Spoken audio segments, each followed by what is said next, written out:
All right, what's going on, guys? Welcome to Frank Analysis. We have Alexandra and Sebs Solomon back on the show. And we're here to talk about the metaverse, digital twin surveillance, but also something called the Cures Act. The Cures Act of 2016 and the Cures Act of 2021, and how this all ties together with everything going on with Build Back Better and with Mark Zuckerberg changing things to the metaverse, changing Facebook to the metaverse and everything. So, Sebs and Ali, how are you guys? Hello, hello. Hello. Good. How are you? Well, good, but this information will scare you. Yeah, I'm ready to get my brain broken, but also some of this stuff already at this point, after talking to you guys a lot and seeing all the work that you guys publish, it's a lot. Not much surprises me anymore. Yeah. Some of this stuff is predictable that they do, right? Mm-hmm. Right. Yes, it is. Seems very predictable. But yeah, how are you doing? I'm doing well. I didn't get a chance to read your new article that you guys just published today, but I'll put it up in the screen for everybody right now. Right on. Here's a slide that we're gonna look at in a little bit. But yeah, Cures 2.0, Build Back Better, and genomic surveillance, adding on to biosurveillance in the Bioterrorism Act of 20. No, when was that? 2002. 2000. It's all gonna tie in with that. Yes, correct. Yeah, I was telling Sebs like right before like you came on, Ali, about how this is all tying in together with Bush's New World Order. Like this is pretty much what it is, right? This is what it's built up to. Oh yeah. More surveillance to the point in which they're surveilling your body and all that. Oh yeah. They're really Not they're your ready DNA. for it. Yes. Yeah. And Down just to your DNA.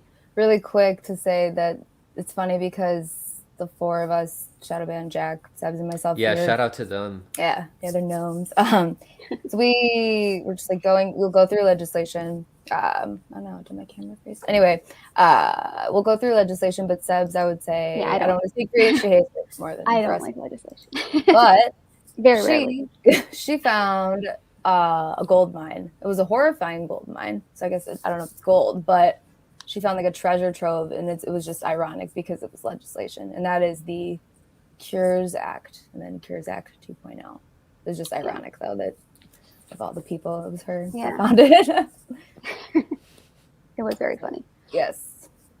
Yeah. So I don't know. I was actually looking. I was like looking for something else on the MITRE website, and I just kind of happened to see that they mentioned something about interoperability in the future of healthcare.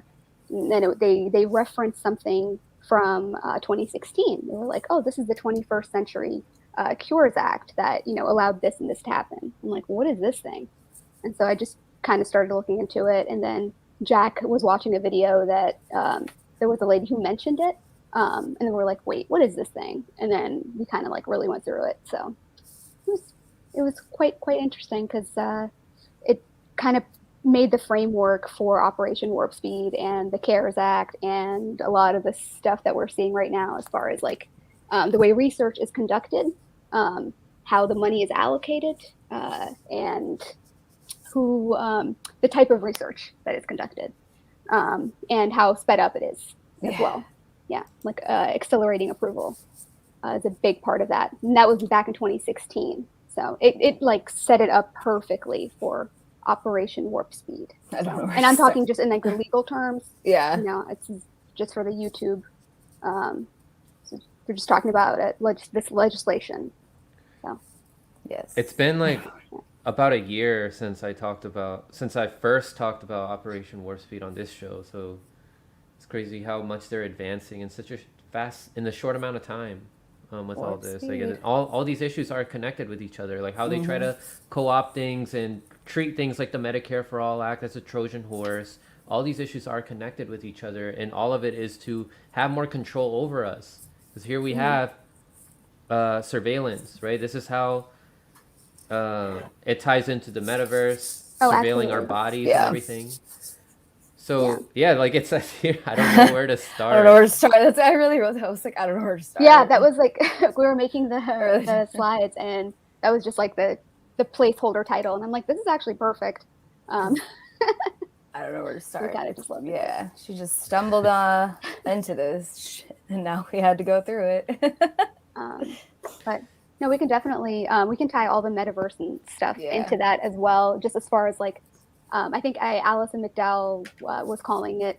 She said the infrastructure bill is pretty much like the infrastructure bill that's going to build the metaverse, which I thought that was a really interesting way of describing it, and definitely makes sense as far as after you look at what those things actually entail. Yes, yes, indeed. Yeah. Yeah, so you want to give a shout out to her work too, right? 'Cause Oh, absolutely. that's Always. Oh, yeah, definitely. She's been blowing my mind. Like ever since you guys started sending more stuff that she does, like I've Yeah. been listening to her a lot. No, But I yeah, figured. she definitely deserves more recognition for a lot of the things that she finds and presents to people. And it's really things that if people care about what's going on, which is, you know, what most people in independent media present themselves as caring about, right? What's going on in the world and informing people, they should really know about all the stuff that Alison McDowell is presenting, and also what you guys are presenting here. Yeah, her work, it's just it's really comprehensive. It ties together a bunch of different like little silos that a lot of the time it's easy to miss because you're focused on one area. So she does a great job of tying things together, and it's very natural for her because I think that's how she is anyway. So I would highly suggest that checking out her work. She's like a natural like teacher, I think. Yeah, for sure. Yeah. Especially with her lectures and everything. She has her PowerPoint slides. Mhm. Right? Yeah, no, Like she's we have Yeah, here. she does. Such a good way idea to too. do it. It's Yeah. a good way to like relay some of the information. Yes. And as far as like the metaverse goes, so we had like mentioned that on the future of healthcare piece that we had written, and I just kind of made it into a new post by itself and added some more stuff because like I had just noticed, and Allie had noticed that like a lot of the metaverse talk had been like just strictly on Facebook, right? And it's not to say that Facebook is like something to not pay attention to or anything like that, but it kind of reaches far beyond that. As far as like when you start discussing like what digital twinning actually is and how that is pretty much going to use all these like the Internet of Things sensor technology with the higher G towers that are going up, right? And just like with the amount of computing that they're able to do, or the fast computing that they're able to do, and like tracking everything in real time, like all the time. Because in order to twin it into the digital verse or the metaverse, it would have to be you'd have to be tracked in real time, because that's the only way that it would be exact. So it's being like sold as something else. It's like this is kind of a fun game, or like this is where you can hang out and do conference calls and really feel like you're there with other people, but like it's beyond that. And I feel like just discussing it in those terms, like the way that they're presenting it, is almost a disservice to the people that that need to be informed about this, because it has everything to do with surveillance. Everything. And they can use this on people because like they can, like, for example, I heard this brought up in an Alison McDowell discussion, Pokemon Go, right? That it's like you're walking around in real life. It's like a GPS place. Like have you guys played Pokemon Go? No, but I almost hit a kid once. Swear to God, he was playing it in the street. The kid was in the middle of the street, so I've seen people playing it. I know it's like, go ahead. I've never played it though myself. Yeah, it's like you're in the real world. Like the checkpoints are real world locations, and you're just walking around catching Pokemon. Like they could use things that we really love, that we have a lot of nostalgia for, to try to bring people in and surveil us that way. And Pokemon Go, like that was by Niantic, right? And they got most of their seed money from the CIA, from InQtel. Yeah, what can you tell us about Niantic? I didn't know they had ties to the CIA. Yeah, they got their some of the money for Pokemon Go specifically too from InQtel, which is like the venture capital fund of the CIA. So it was totally it was a military type of it was like fun and games, right? But it was pretty much using like that like the augmented reality, like tracing people and kind of mapping everything out. So it was for a purpose, for sure. It wasn't. I don't think it was just for like fun, happy times. It was. I can see how it was testing grounds for things like this metaverse. Yes. Yeah. And we got to remember also Facebook's origin, right? They have ties to DARPA Oh yeah. and surveillance, right? Oh Yeah. yeah.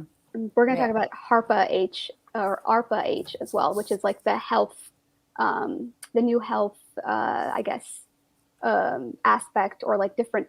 It's basically like DARPA, but for health. Yeah. So it's called ARPA H or HARPA. Yeah. So that's also going to be in the bill, the Cures 2.0. So It's that'll be horrifying. interesting. It's so bad. I just want to say it. It's so bad, you guys. I just want to let yeah. the audience know, like, a lot of this stuff is going to be really crazy and complex. So if you guys have questions, let us know in the chat. I just want to give a shout out to Vegan Succubus, Aziz, Trashman Jake, who's been following this show for a long time, back in the Big Talk, Little Talk days when I used to be a guest on that show. Oh snap! Right We got on. Shadow Band Refugee here. What's up, man? Aw, Another fellow gnome. Fellow gnome. Ozla Fave, what's up? Hi, Shout out Oz. to Roar Media. Right on. All right, so yeah, Good to be here. Yeah. So walk us through Yeah. this stuff. okay. Yeah. You know, like stalling. So I guess like we'll tie the metaverse and digital twinning and stuff in as well, but just to kind of go into this, so we like with all the talk about like the infrastructure bill, right, and the Build Back Better and all this stuff, and all these like Congress people fighting with each other about the reconciliation bill and gutting this and gutting that, and just the debt ceiling, The debt counter. No. Yeah, it's like debt. please. What will we do? Right. We don't solve the fake debt crisis that we can, it's not really real. So with all that talk about that, I thought it was interesting that like well, this is an observation that I made. I noticed that a lot of times after going through this specific bill, the first Cures Act, a lot of times, a lot of the bills that they fight about in Congress and like, they kind of squabble about, what have you, I feel like those are the ones that like they want us to know about. Mm-hmm. Then there's the bills that are bipartisan, right? The ones that like no one complains about. Everyone's like, no, this is great. And then you kind of like do a little digging in there, and you're like, whoa. Yeah. Like, oh shit. This is and it's not even like the military ones, like because those are always bad, right?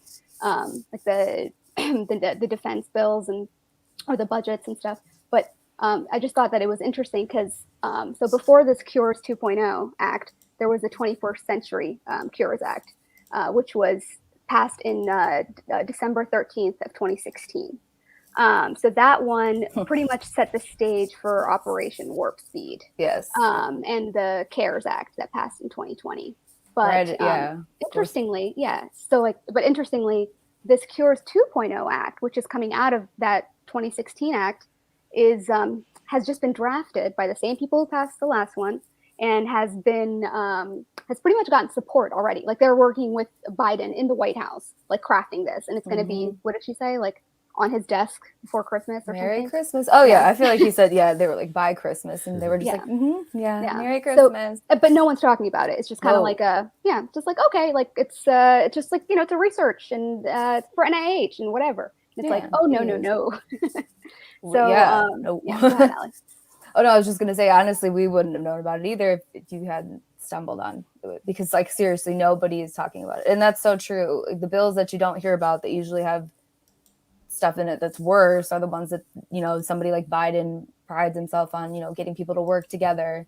They all call each other friends at the end of the day because they all make deals. Their little squabbles, as you all know, are theater and just like minor differences. I mean, I'm sure there's a few of them that don't get along with each other, but it's kind of crazy. More that of like they on a can personal level, yeah, for why they don't get along with each other. Yeah, big pharma is a big hand in all of these people's lives. So on something like this, there's a lot to gain here, and just senators, congressmen, they're just the bagmen for these companies anyway. But yeah, go ahead. Well, yeah, they pretty much, like, to them, it's bipartisan because they're like, oh, well, we want to fight, to cure cancer. It's gonna be good because there's gonna be a lot of funding that goes into cancer research, and so it's kind of cloaked as that, so no one really questions like what's actually up.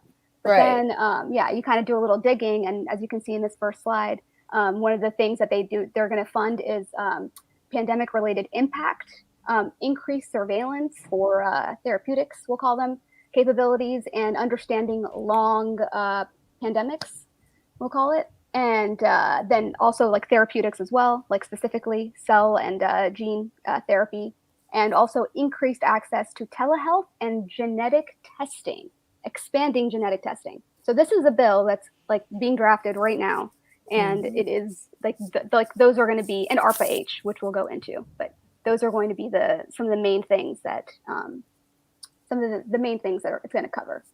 So. Yes. And I want to say it's not like they don't know that COVID is pretty much endemic right now. By definition, like it's reached a stabilizing point. Right? A pandemic is when it's an outbreak. Right. It's not. Yeah. It's not like outbreaking anymore. It's stabilized. No, it just pops up whenever it's convenient or whatever. I won't get started on that one, but yeah, it's just it's here. They keep telling us to get used to it. It's never going away. So yeah. So this is the lady, Diana DeGette and Fred Upton are two. One's Republican, one's Democrat. Bipartisan bill. So this is from her website, and she's talking about how the first Cures Act, which they passed in 2016, changed the way drug treatments were researched. But the new Cures Act in 2021 is going to seek to improve how these new treatments and therapies are delivered to patients.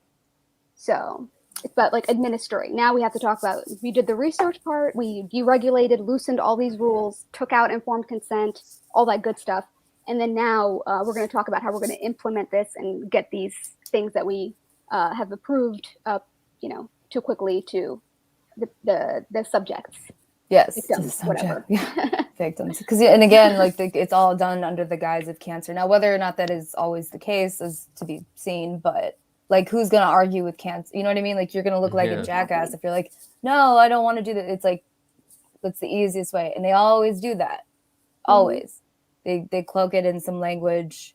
And again, like I'm sure some of this is going to like cancer, but once you understand what this actually like entails as far as treatments, like if you thought that the testing for the current pandemic that we're in was a little bit short, they're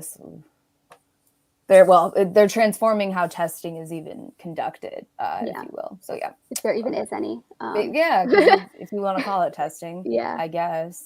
Or like trials or whatever. Yeah. So this one. Okay. So we can go to the next one. Yeah.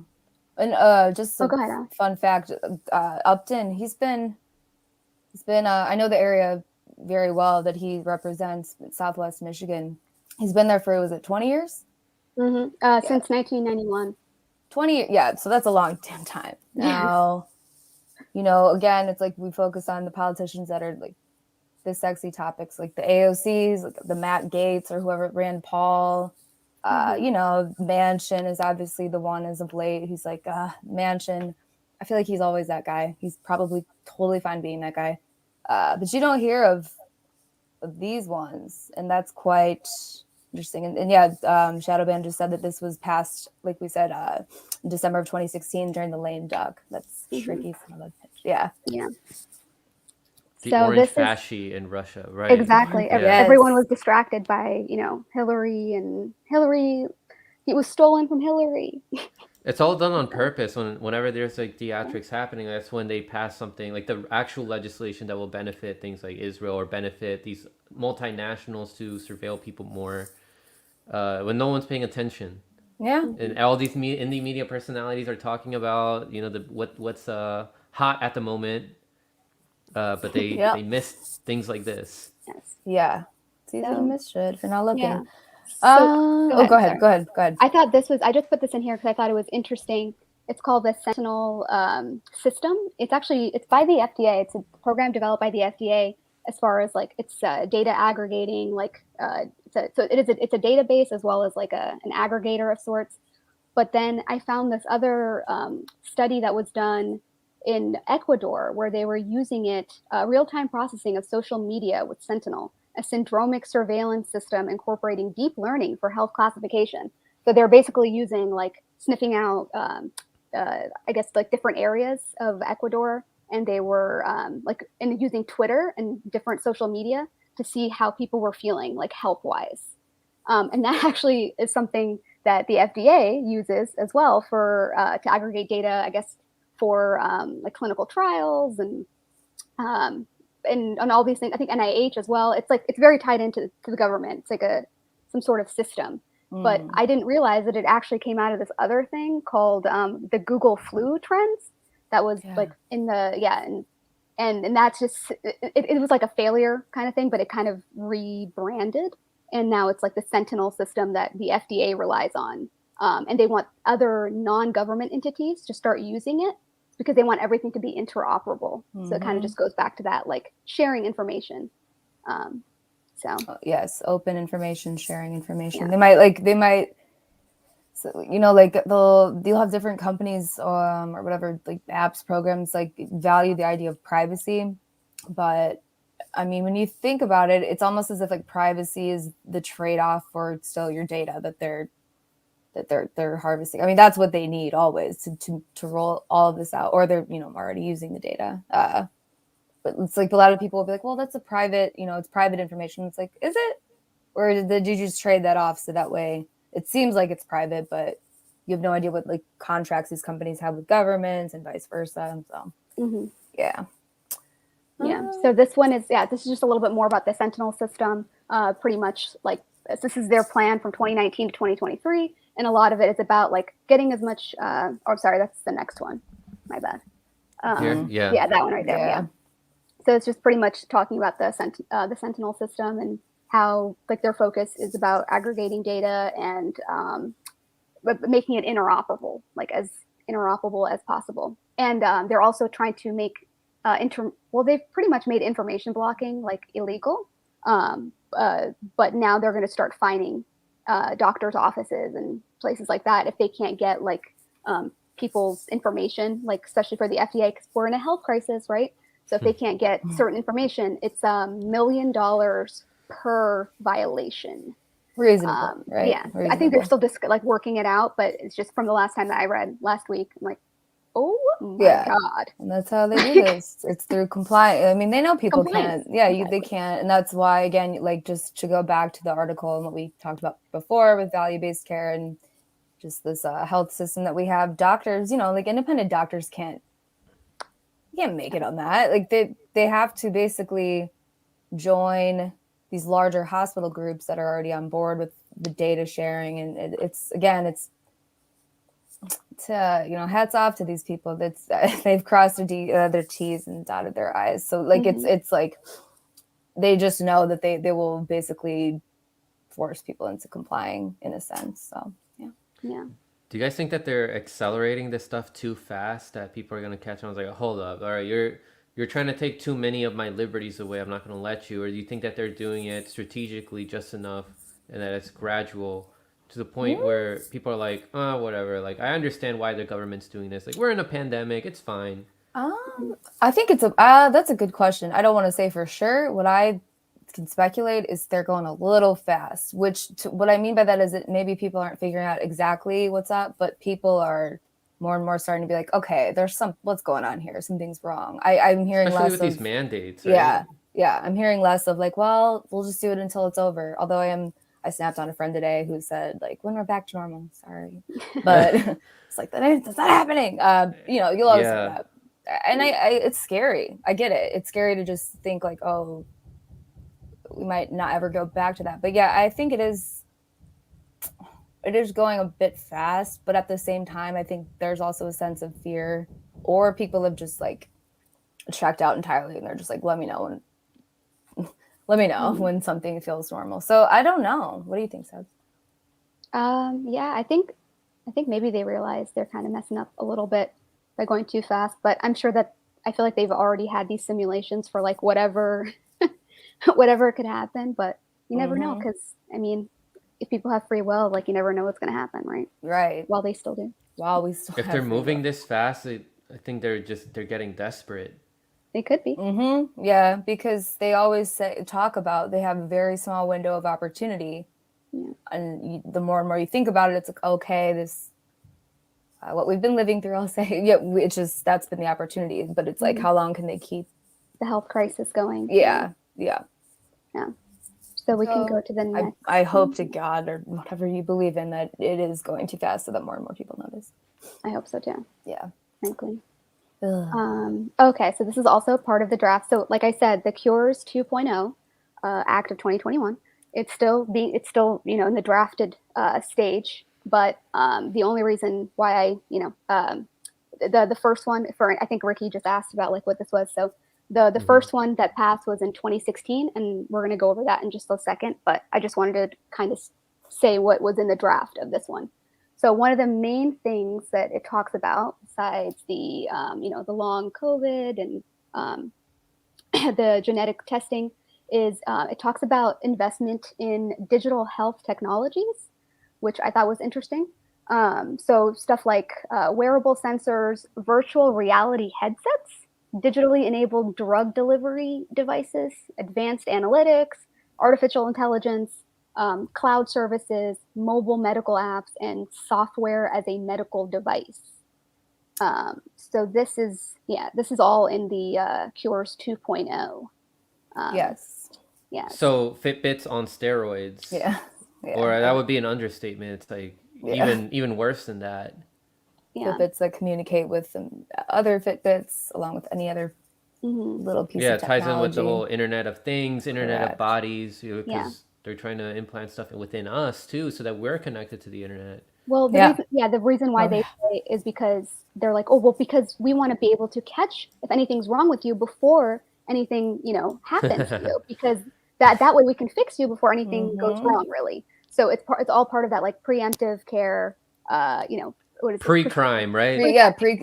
Exactly. Just think of like pre-crime in the health industry. That's what it is. Like it's your DNA that's committing the crime.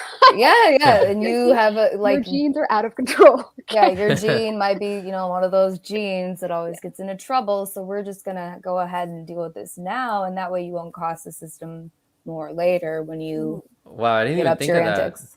That. But predictive behavior based off of your DNA. They're like, okay, let's put you in this correction facility. We'll give you and teach you guys how to be a proper citizen in society. Yeah. Actually, that's a great way to for everyone's safety. It's because we want to protect everybody. Exactly, which is what leads us to the second part. So it's another thing that they talk about a lot in the Cures 2.0 is the cell and gene therapy, and also expanding access to genetic testing, also and having like expanding it through insurance companies as well, making sure that insurance companies cover genetic testing, and also through Medicare and Medicaid. Not Medicaid, but Medicare as well. I just thought that was interesting. So the way that they frame it is like to determine whether or not potentially disease-causing genetic variants are present in the genome beforehand. And like, this is go ahead, Alan. Oh no, I was just saying really quick. I know there's like tons of things already where you can get tests on, and there are benefits to it. Like I know, there's tons of it. But like with anything else, remember who the actors are. On the wrong hands can be abused. Exactly. Yeah, and eugenics isn't, it wasn't that long ago that was a very popular belief system, and I believe it was the national. I don't remember the name specifically. I'll look it up. But it's funny how some of these organizations, especially in the eugenics world, they never really went away. They just kind of like went underground and changed names, and they're still around. So just throwing that out there. Yeah, I think Whitney Webb has covered this. The Galton Institute, right? That one is like one of the British eugenics, I guess, like I don't know, organization, institution, whatever. They're still around. And then also there was this one that's called the X Club that eventually has turned into Nature magazine, by the way. Really? The X Club. It was. Oh yeah. You want to look up the X Club? I would love to see like more information, like the origins of Nature magazine. It came from Nature. It was Natural Selection magazine. Beginning. Really? I did not know that. Yeah, it was Aldous Huxley. No, not Aldous Huxley. It was his dad. It was the guy who would he was like the Darwin's bulldog or whatever, because Darwin didn't really like to argue his positions in the open. So they had they called it the X Club, and it was him and a bunch of other scientists So that was kind of, they had the Natural Selection magazine, and then I think they changed their name from the X Club to something else, and then now it's that is Nature magazine. Like that is the origin of it. I'll send you the stuff later. I remember reading about it now. Is it Matthew Earhart? Earhart, he did write about this. Yes, also really good. It's very interesting that is where that comes from. Right. Like, and also it's like tied to like UNESCO, and there's a lot of very interesting. And this is a journal and a magazine that academia praises nature. Right? That's like how they praise science. Yeah, nature and science. Yeah, good stuff, right? It's fun to know the origins of things. Yeah, like it puts certain things into perspective, Yeah, and then the people who they praise, like in academia, like in biology, they praise Darwin so much, and they leave out certain information from his life. How he believed that certain races of humans were better than others. They don't teach us that. Yeah, because that can't skew like how you're going to view things, right? Or like the data, like that would definitely be skewed if you had certain preconceptions. But that's another topic. But and then also this is so why so much genetic testing, right? Like why? And the way that they frame it is that they want to help reduce the reduce health disparities in marginalized communities, and it also helps with the whole like precision medicine, preventative care. So just so that's why the government's been pushing it, or will start pushing it. Like that will if once this passes, I'm pretty sure it's going to. I doubt that there's really going to be anyone against it, but yeah. So that's going to be one of the things that they start pushing is people to get their genetic, but to get it also on a database, right? Like a centralized database, and like look at all these actors that. I mean, like, do we trust these people with all this information? And then they start paying these anything with computer science. They start paying people more. There, it's like, oh, like that's why all these politicians say, it's like, oh, you're having issues finding a good paying job. Learn how to code, because that's where the money's at. That's where you'll make money. Like all this information technology, all of that, and in biology as well. Bioinformatics is a growing field. Yes. And what are they going to do? They're going to develop technology to save your genetic information in there, so it can be like, okay, we can predict what kind of diseases you can have with all that. Yes. Offset the costs later on, because again, you're just this annoying pesky human that God. Yeah. How do you get it? Yeah. This. Yes, ARPA-H. So this is the DARPA, but the health aspect of it that we were talking about earlier. So it's the Advanced Research Project Agency for Health. So it's basically, they're going to be, the ARPA-H was technically supposed to be a part of the reconciliation bill, right? Yeah. Remember how they were talking about it and saying like, oh, they gutted this bill, they gutted that bill. So they gutted the ARPA-H, I guess, part off of the reconciliation bill, but now they're putting it in this Cures 2.0 as like it's being talked about. They're praising it. They're like, this is amazing. Like, this is going to be cutting edge research, right? But it's basically like high risk, high reward research. And it's stuff that, like, they're basically saying ARPA-H is going to be the bridge that kind of brings together the public and private aspects of things. Because for the private industries to do some of this risky research, it's not, they don't want to get into it because they don't know if it's going to, have any profit, right? They don't know. They can't predict that. But then if we do it with the government agencies, it's too much bureaucracy. It's going to take too long. So let's create this other thing called ARPA-H, and we can do all of our crazy, like whatever we can dream up research, and just use the money for this. Yeah. So. Who needs regulations, and who needs to, make sure things are safe? Like, it's great. I mean, they're truly so excited about this. It's as if they actually cured cancer, and it's like, no, Ricky said they'd be out of business if they did. Yeah, exactly. And a friend of my mom's, like, years ago, I remember she had breast cancer, and she told my mom, it's not, my mom didn't know this, but she's like, yeah, no, they don't, Susan G. Komen, all of it, they don't want it to end, because like you said, they'd be out of business. And apply that to any other problem, foundation that has, it's like, and that's not to say that, some aren't doing what they need to do. But it's I'm sure the people that work in those institutions mean very well. I'm sure they want to help people, right?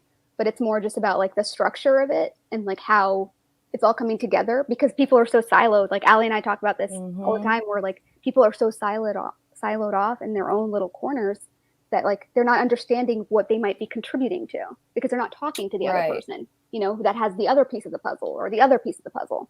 Yeah. And so it's kind of, you just think that this is the only thing happening, but really you're like helping construct this thing for these like venture capitalists to bestow upon like the masses, and the people who are the most disenfranchised now are the ones that are going to suffer the most from it, as far as being turned into like human capital for these like impact markets, which is a whole other thing. But this definitely ties in as well, which is why they want all of your information as far as like down to your DNA, is because they want to be able to predict. It's like for the predictive markets for to speculate basically on human capital. So nudge you in different ways. So it's like they control, they can do things to nudge you in a certain direction, depending on what it is. And then when they already have the outcome, it's just, you know, it's a big old game. They're the pawns.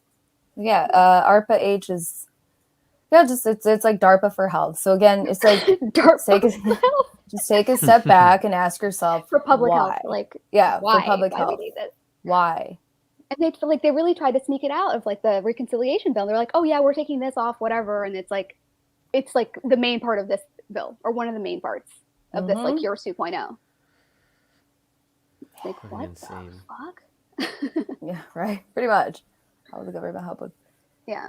Yes, you're right. So we were testing. saying with like health insurance coverage, of genetic and genomic testing. Yeah. So all of the pre-symptomatic testing, it's like, again, that's fine in some circumstances. Like, I know that like there are many times when you will catch something, and that's good. But it's like the level that we're seeing, and just following like different medicines that are coming out, or like biotech, you know, companies, what they're doing, venture capitalists, what they're investing in. It's like, oh, you're trying to treat anything when it's not even there.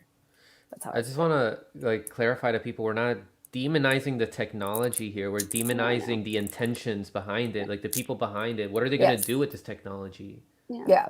And the way that they're codifying it, right? Like they're like putting it into law, as far as like, this is like, oh no, but this is how we're going to do it. Like, this is for the best. So it's not to demonize anyone who's involved in anything like that. I think advancing is great, as far as, you know, like, but you have to understand why, right? Yeah. Like, why are we like, what is this for? And like, what is everything else that's happening? Because things just don't happen in a vacuum. Like, things happen, you know, all together at the same time. So it's, in a more conscious society, this will be amazing. Yeah. We know it would be used for good, but it's not going to be used for good. It's going to be used for more control. That's what we're seeing here, you know, more surveillance. And it's just interesting because they talk a lot about population health, but then they talk about like, you know, genetic testing and like, you know, it's your genes. It's like, do you think that maybe like certain populations that are sick, you know, with like similar things, like, do you think maybe it's the environment that they're living in? Because it can't be that all of them have something wrong with their genes. You know what I'm saying? Because it's like, it just doesn't, it doesn't make any sense. It's like, wouldn't it be that maybe there's environmental factors, as far as like, you know, like poisoning the atmosphere and things like that? And like, like by Fort Detrick, I'm sure that you know this, Franco, there's very high cancer rate by Fort Detrick in Frederick, Maryland. Very high autoimmune diseases. And they all have similar diseases too. Yeah. So is it all their genetics? You know, is it like genetics, everybody there just had too much Cracker Barrel or whatever, you know? Like I mean, they do, but it's not the only thing, right? No offense to Cracker Barrel. Right. Cracker Barrel. Yeah, no offense to Cracker Barrel. I love Cracker Barrel. Oh, God. But they take advantage of how people don't think how interdisciplinary diseases and all this stuff is, right? It's your genetics, and it's also the environment. Like, there's all these things happening, like your environment interacting with your genes, turning certain one of them on and off. This stuff is not explained to us at in grade school or anything. So they take advantage of that to let people manufacture their consent and be like, all right, you know, it's all about your genes. Let's look at it and predict what could happen to you. And I've seen it happen with my family. Like, some of my aunts think, because I told this story in my last live stream when I had Shadow Ban Marcus and Chris from Political Matrix on. I told them my father died from non-Hodgkin's lymphoma, and there's all these connections of non-Hodgkin's lymphoma with glyphosate, which is found in Roundup, and all these Monsanto products. And my aunts are like, oh, but his parents, your grandma and your grandpa, they had cancer too, so your dad got cancer because of that. Like, no, it's not just because of that. It's more multivariable. Like, it's the environment. Like, someone can be more Layered. susceptible to the environment, yeah, but Yeah. that was definitely a trigger for what caused, his cancer. For sure. I'm so sorry. I'm so sorry too. That's they just they have people. That's I think what's something that it's I don't know. It's a reason. It's it's terrible. Like just people, especially in mindsets like like that. It's like you're not in a place necessarily to like question something at the time. You're just you're mourning, you're sad, or whenever you just find out that somebody's sick, and it's just kind of like, oh no, this is the way it is, and they don't give people the chance to really understand a lot of the stuff that's actually causing it. Yeah.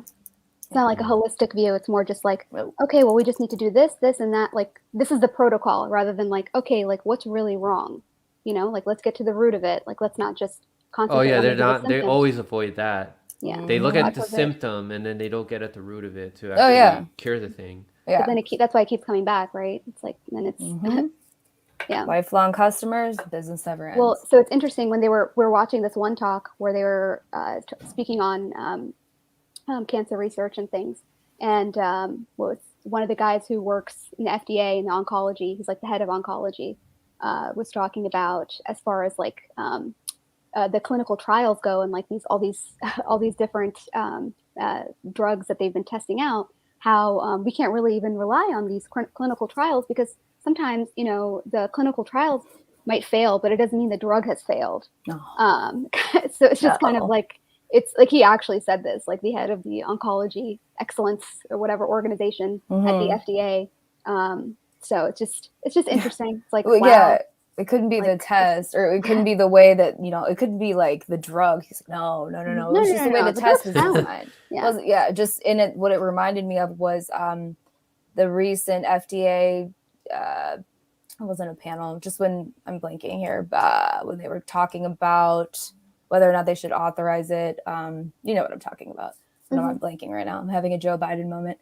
Anyway, you heard people calling in saying, hey, I can't even get my nurse, I'm a doctor. I can't even get my nurses to take, so it's like hard for me to tell patients about it, et cetera, et cetera. And basically the problem wasn't that the safety of it. It was that we don't have enough people getting it, or you know what I mean? So that way we can't actually like provide the metrics that we need to convince people to take it. So I hope that makes sense. What I'm saying is, so it's like they're just, when they say it's like flawed testing, I feel like they're usually just talking about, well, no, we needed more people. So that way we could find the answers that we wanted, essentially. Yeah. That's what they do. They talk about endpoints. They're like, oh, well, it was just because that they weren't looking at the right endpoint. Yeah. Like, what? What do you mean? Like, what right endpoint? Like, oh, we just didn't have a diverse enough, subjects or whatever, right? Just, participants. Like, that's why we need a bigger sample size. Yes, exactly. We need more funding for this research. Yes. Yeah. So just to answer this here, the Cures Act allowed the FDA to drop informed consent. Yes. Wow. Yeah, it did. Oh, I have a slide on that. We can go to the next one. This is it. So I'm going to start going into like the Cures Act, the 21st Century Cures Act, which was the precursor to Operation Warp Speed, the CARES of 2020, and also now the Cures 2.0, which is currently being drafted. So, I mean, the Washington Post wrote an article about it recently. They straight up said, the 21st Century Cures Act, which helped accelerate COVID therapeutics, and lawmakers say their new version could do more. And they are talking about ARPA-H here, and I think she even says it, like supporters say the new agency will be modeled after the Defense Advanced Research Project Agency, or DARPA, the research branch of the U.S. Defense. It's like, no big deal. Okay, so like public health, okay. But although the FDA and the DoD are kind of like this now, so. Oh yeah. Yeah, and they're bringing CMS into their like unholy trinity. That's Medicare. Yeah. So they're pretty much like gloating about it on this. Oh year. yeah. Yes. Here's MCM. The timeline. Yeah. So you can kind of see, right? Like you can just kind of see how it all really started there. I'm not, that's not to say they knew what was ahead. Who knows? But it really set the framework for a lot of these things to be passed quickly.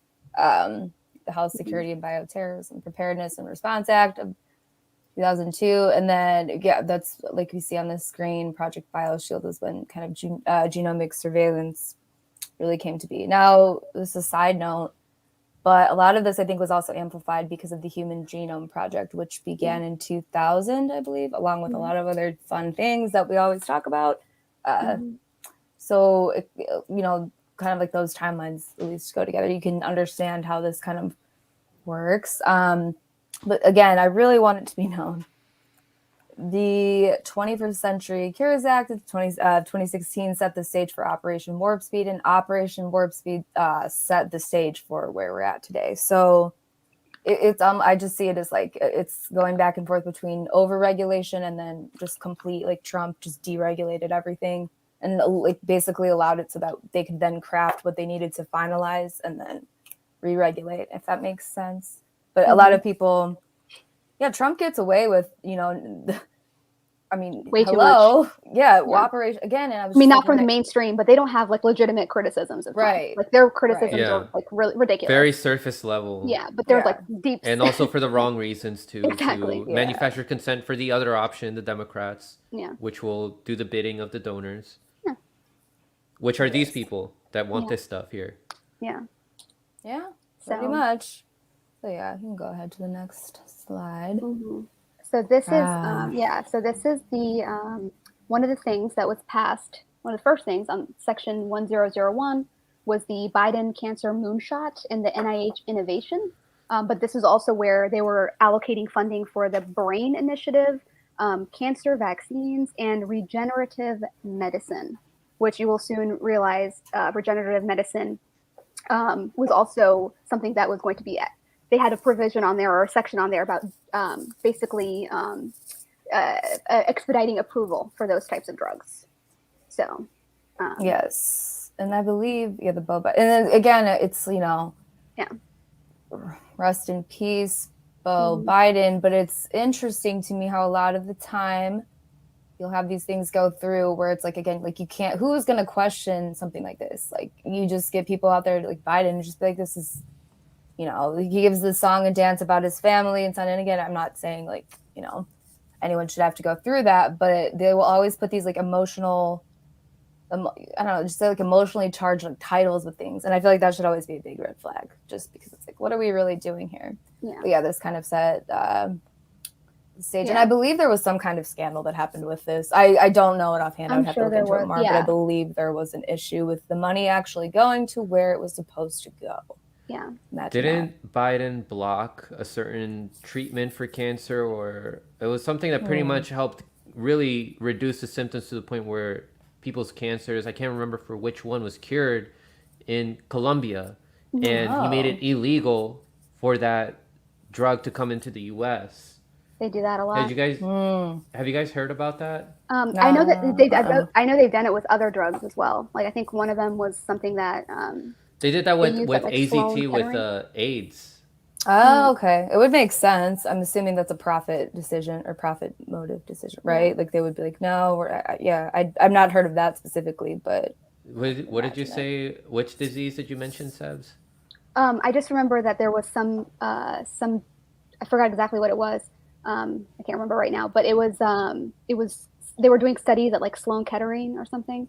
And there was I think it was like, there was one about apricot pits, and then there was another one, but the FDA, like I noticed, because when I was looking at it at the time, it was like a month ago, I noticed that the FDA had like a red label or something on it where like you can't even get it from Mexico or whatever. Yeah. And it's supposed to be a cancer fighting agent. I'll send you the info later.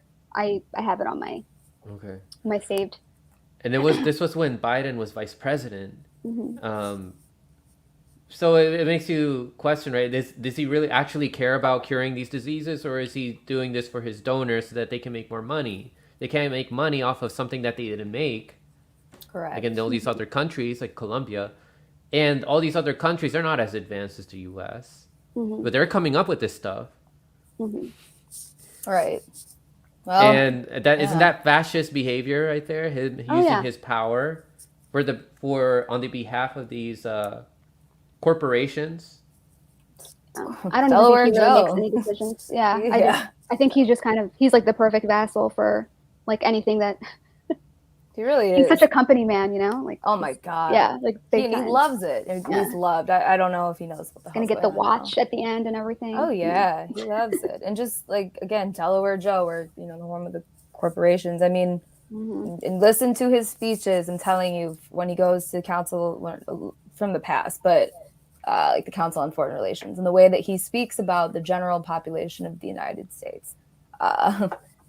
He does not find us to be very smart. Really, anyone in the world. No, But you know what I'm he saying. has no empathy for us, like he said, especially for our generation, millennials, Wow. which he said. He said we're lazy. Yeah. That's all it is. There's nothing for us to worry about. It's like, hey, yeah, the whole civil rights thing happened. Like, it's over. We have world peace now, guys. Yeah. You can ride the bus together. I don't even know if that's what he originally wanted, but yeah, he always does that thing at the end. He's like, get tested. He like does this whispering thing. I just want to punch the screen. I do. Yeah, well, I hate it when do. politicians do that, when they start whispering like at the end. Stop. It's so awkward. What does he always say? For real. It's like he's But he's casting like a talking spell or loud. something. He starts talking loud, and then like he finishes off by whispering like this. You know? Yeah. He does this like smile, but it's like, can you Like, tell? this is just between us, okay? Like, don't tell anyone. Yeah, it's just me and you, all the millions of people watching.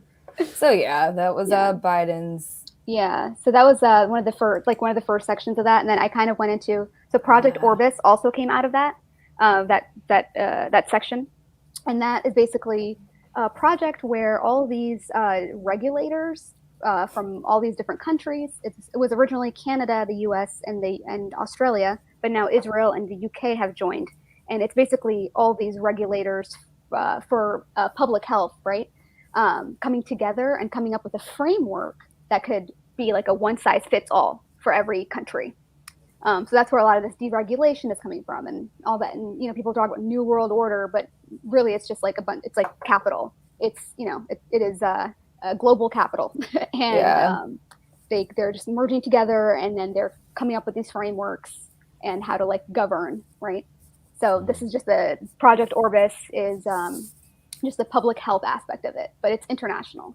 So yes, I thought that was interesting. And then another one that was the Brain Initiative. They fund a lot of different projects, but this I just thought was interesting. It was called the Connectome Projects, and they basically are involved in like tracking development, like brain development through different stages. And if you go to the next one, like one of the projects they have is like with the Amish. They've been tracking the Amish. They have statistics or like genomic / just family history, whatever, like just data on the Mental Amish. illness. The old is it the old school something Amish or the Mennonites. They have data on them going back 14 generations. That's in a central database at NIH. Which is wild. Yeah. People don't think about. Oh, sorry, really quick. There's someone in the Owen. I would like to address the question because let's see. Yes. So got that one. Let me see if it'll like get I don't want channel it. yeeted. That's why I was just gonna like talk about it like slick without really. Yeah, because I don't want to get your channel yeeted. We're not. So we mentioned earlier, it's not about the technology. Science is great. It's an amazing thing. What we're discussing here is the intentions behind it. What is this technology being used for? Who's behind all this? We never said any of that's bad. So I understand that we're talking about legislation, and we're just talking like this is all verifiable things that are being said here. And I mean it's a normal question to ask. So I guess for me it's more just like it's nuanced, like because I think that's people's sometimes automatic response. It's like no, like you don't have to go all the way to that extreme. It's just hang on, trust me. Yeah, science and technology is not evil. No, it's just one part of human consciousness advancing, but it's not the overall human consciousness thing that's advancing here. Morality is not advancing at the same rate as, or collective morality is not advancing at the same rate as technological advancements. Yeah, but so that just to kind of like touch on the Amish thing really quick, I just thought it was interesting because like with this, so this is through the Brain Initiative, like that got funded through the Cures Act from 2016, and they were concentrating on the Amish because they say that they have large nuclear families, and so you can I guess study the development in each stage because they have such large families, and you know all of their history, you know all of their it's almost like a testing kind of ground for, or just like a surveillance ground for for these people at NIH who are studying this. I just thought it was interesting that they had like 14 generations worth That's of data insane. on these Yeah. people. 14 Like, generations. Where very does that go easy. back to? Like back to 17, founders. 1600s? Yeah. Yeah, that's wild. Back to the Right. founding. Yeah. Yeah, and the way that they live, it makes it easy, I believe, I'm assuming, Yes. to gather all of that data. So it's like Yeah. a perfect little setup for them, which is funny because I think people, we usually assume when we think of the Amish, like they're just out of society. You know what I mean? Like there's nobody has contact with them. Lo and behold, Yeah. well, Maybe there's a it's reason not why that's allowed. Ah, That's I was talking to Jack about this, and he brought up that point, and I'm like, that's a good point. that is a actually. good point. Yeah, it's like, what are they doing to these? Are they doing something to these people? Like, I don't know. It's just, and the fact that An they're ongoing experiment or something? yeah, like they're studying specifically like the mental illness as well. That's prevalent in that. Seeing how it's prevalent in inbred society. Oh yeah. It's I want to interesting. It's another. I want to rephrase what I said earlier about morality not advancing fast enough. I think that the morality is there. It's just the awareness isn't there about what's going on. Not enough people know about what's going on with all this. But I think if enough people found out about this, then it'll be like, all right, this is wrong. I would hope so. I would hope and so. then These people shouldn't be in charge. No, they shouldn't. No. They're not qualified at all. I just wanted to point out another project that they do through the Brain Initiative right there was an ethical approach to detecting covert consciousness. And this is basically, it will tie into the informed consent that they waived because they want to be able to do tests on people in a coma without having to notify their families. Normal. Because they want to be able to detect, like at what point does consciousness stop existing or whatever? Because they're on this quest to like capture like your essence or whatever. So I just thought that was, because that kind of ties into the informed consent thing, because with the waiving of the informed consent, if it does little harm or there are safeguards, then you can do that legally. So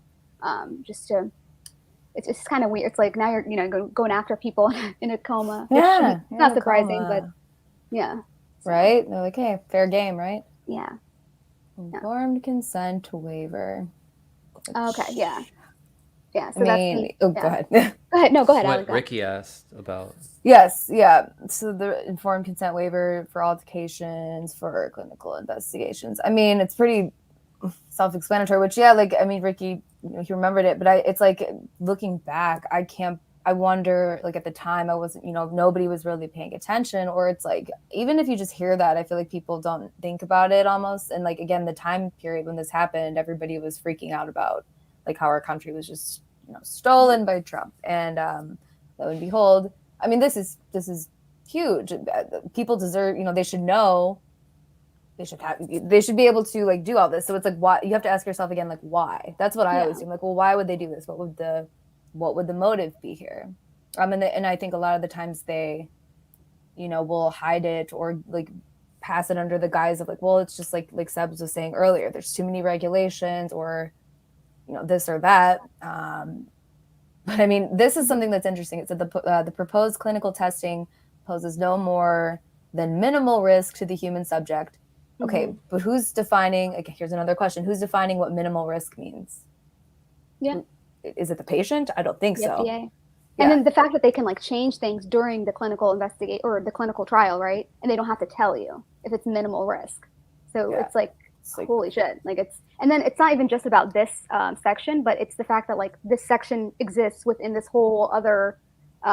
Within all these other things that are also being, like accelerated, deregulated, expedited, what have you.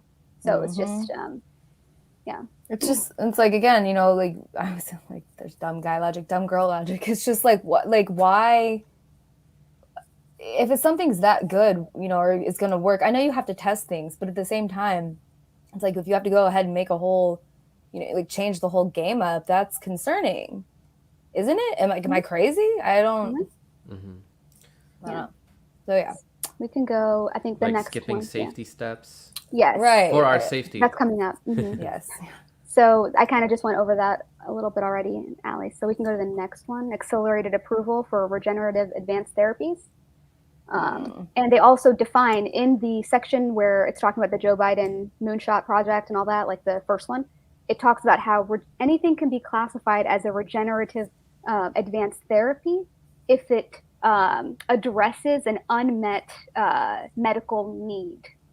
So it can change its classification, therefore be eligible for accelerated approval.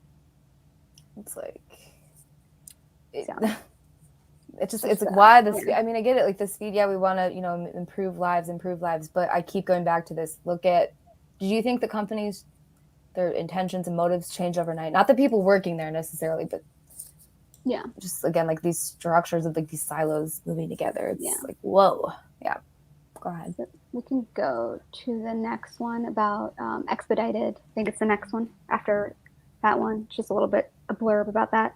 But so the FDA expedited. So this is also in the Cures, the 2016 Cures Act, and it's talking about expediting reviews of regenerative advanced therapies such as cell therapies, therapeutic tissue engineering products, and human cell tissue products.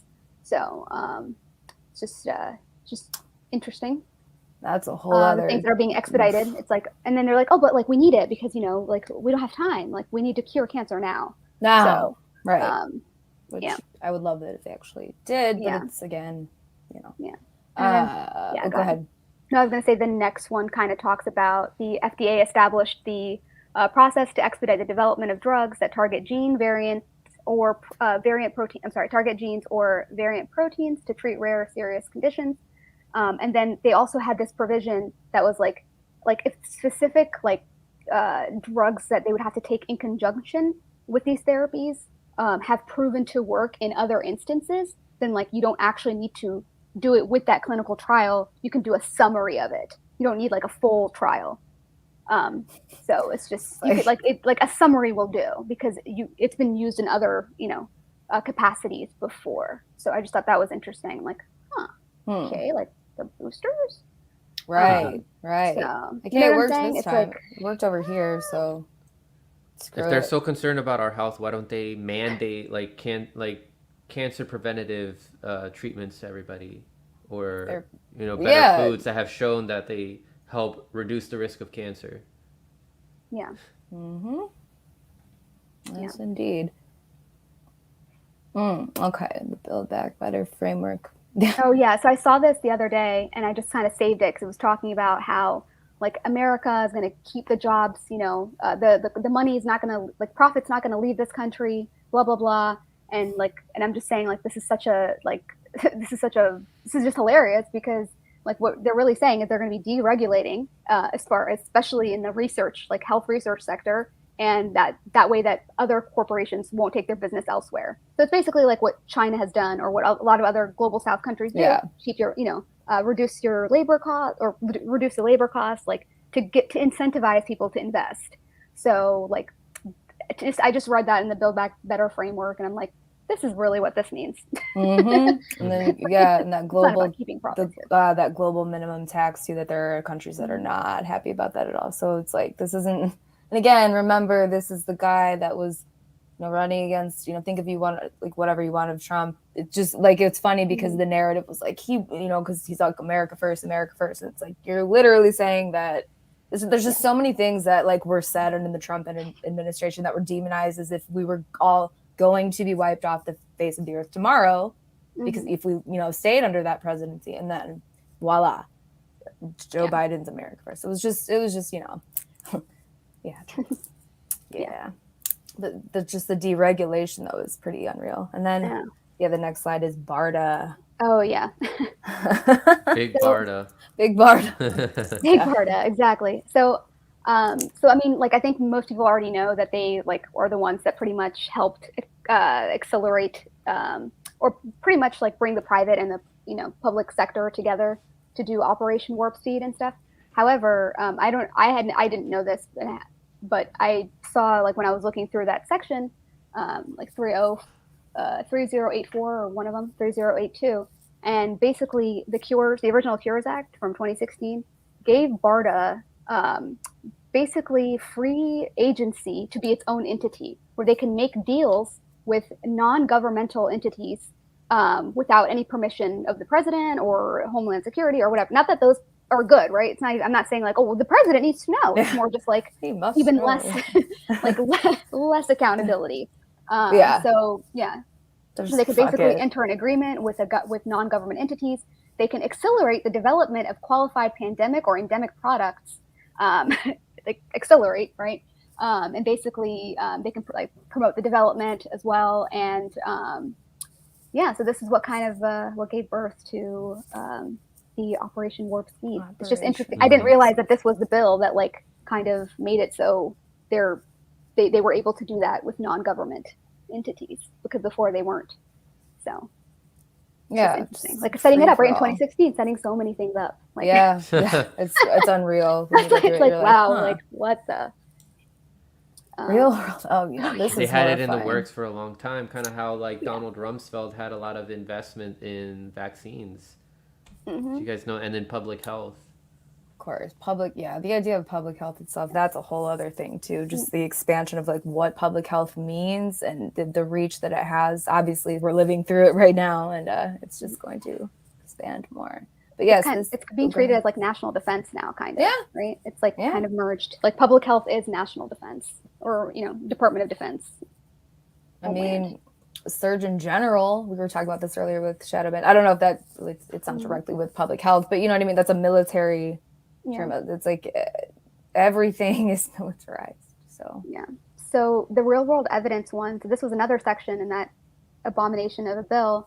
And basically, since they were going to be deregulating so much and like getting rid of like clinical trials as we have known them, they are going to be relying a lot on real world evidence in conjunction with surveillance or monitoring after approval. Yeah. So like basically the data is going to come out of like the people we're just going to give it to, because we're not going to do a trial. It's like a decentralized clinical trial is what they call it. Real world evidence. Like again, that sounds great, I guess, but look at the past, look at the track record. And so, it's like, here, we'll give you this. Yeah. Just hit the market, you know what I mean? Blah, blah, blah, blah, blah. Sell it to you like a Trump salesman. And then you've got at the end of it, Biden being like, I'm sorry. When you have all these side effects or who knows what will happen. And that's it's just like what's happening now in a sense. It's just testing on it's really, when you think about it, for them, it's a great way to save costs, I would say, because it's like they can just test whatever the hell they want and you won't necessarily know it.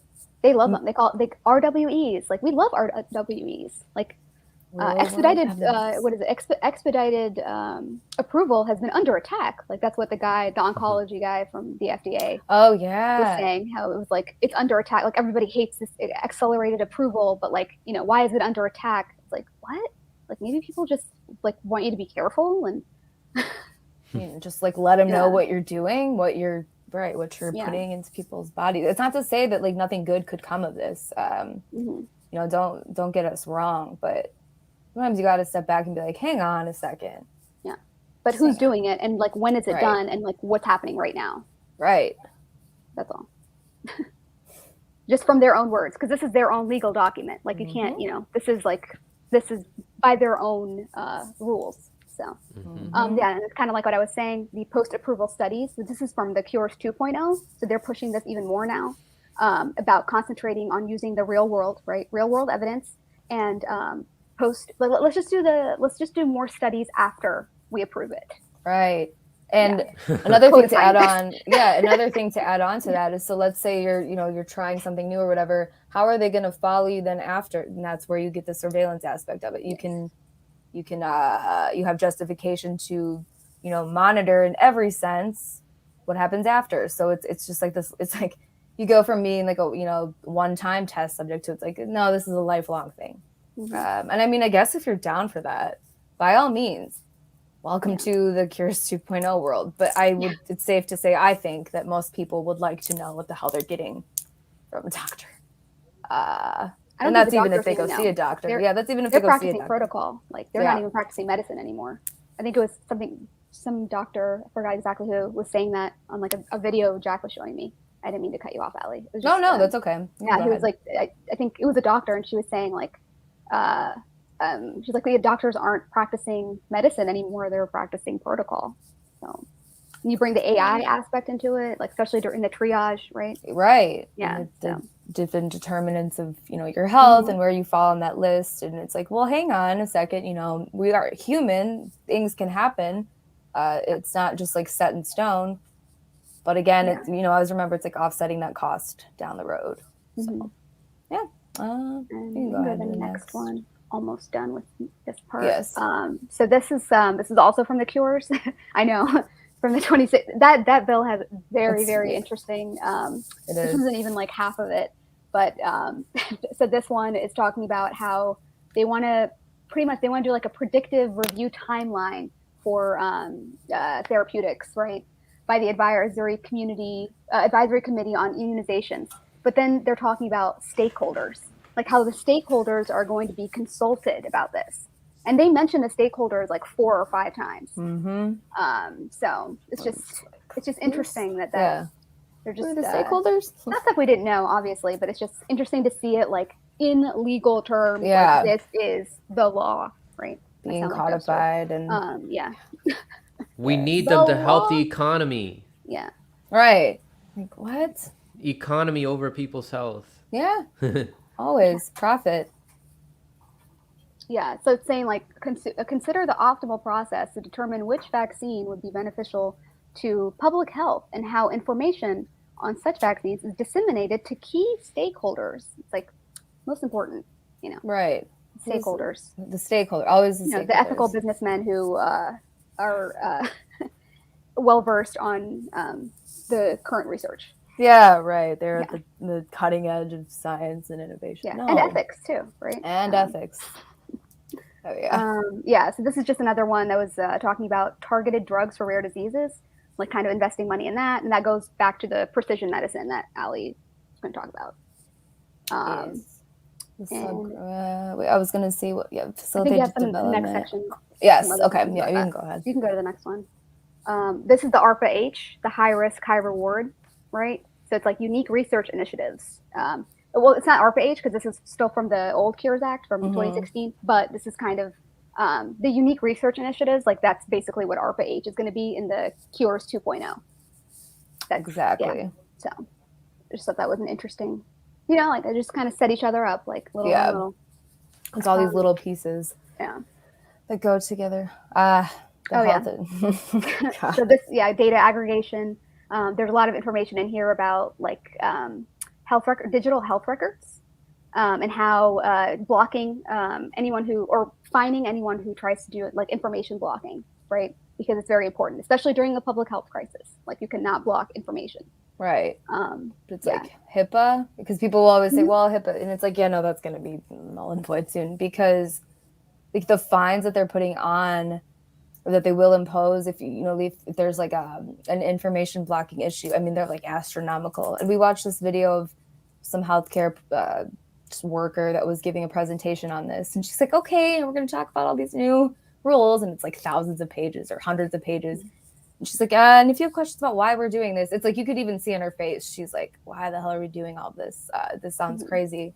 And so again, it's just these little like ways of complying, compliance, little by little, and to a point where people aren't really asking questions because it's like kind of moving slow. But yeah, sorry, Tina, I know it's she's experiencing mental anguish. It's not fun.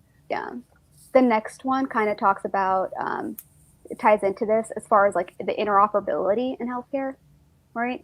So that's kind of the part of the data aggregating, and then being able to like use that data in a lot of different ways. Like it needs to be accessible by specifically government entities who are pretty much the corporate state at this point. There is really the nonprofits, the NGOs are pretty much like the fourth branch of government at this point. Oh yeah. So, and then this ties in with some of your work that you've done, Mitra, and their involvement in Ethiopia, and the conversation also had with Max Blumenthal, Mitra being behind the advancement of digital IDs, how they're trying to pave into that through these vax passports.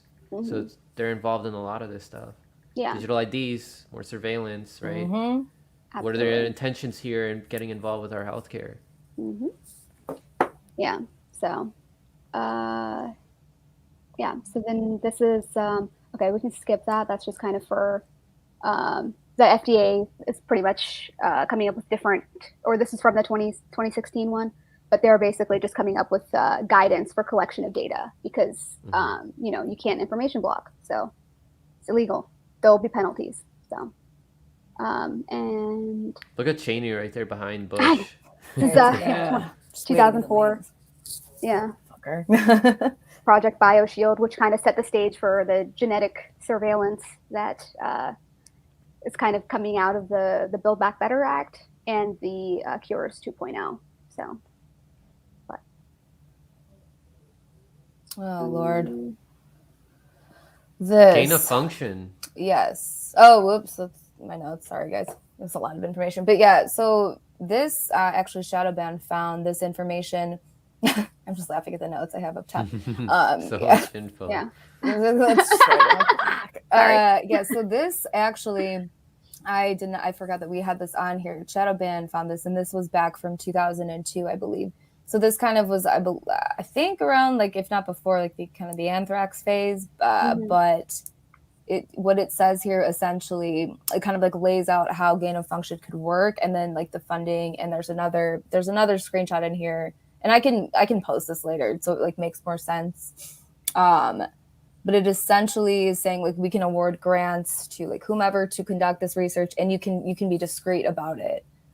So meaning like people don't have to know. So it's just again like the theme of, hey, this is a problem. Please look into this. We don't have to tell the people about it, and then we'll come out with the cure for it. So this was obviously surrounded about like bioterrorism, and something that you should always kind of keep in mind is like when they have legislation about children, a lot of the time they will like don't think that just applies only to kids. It's just like a starter point. So in a lot of these screenshots, I have some other ones too. They're talking about like how we have to set up programs to like track, like make sure the kids are okay, and it's like. It's just the same shit about like under the guise of preventing us, protecting us from terrorism.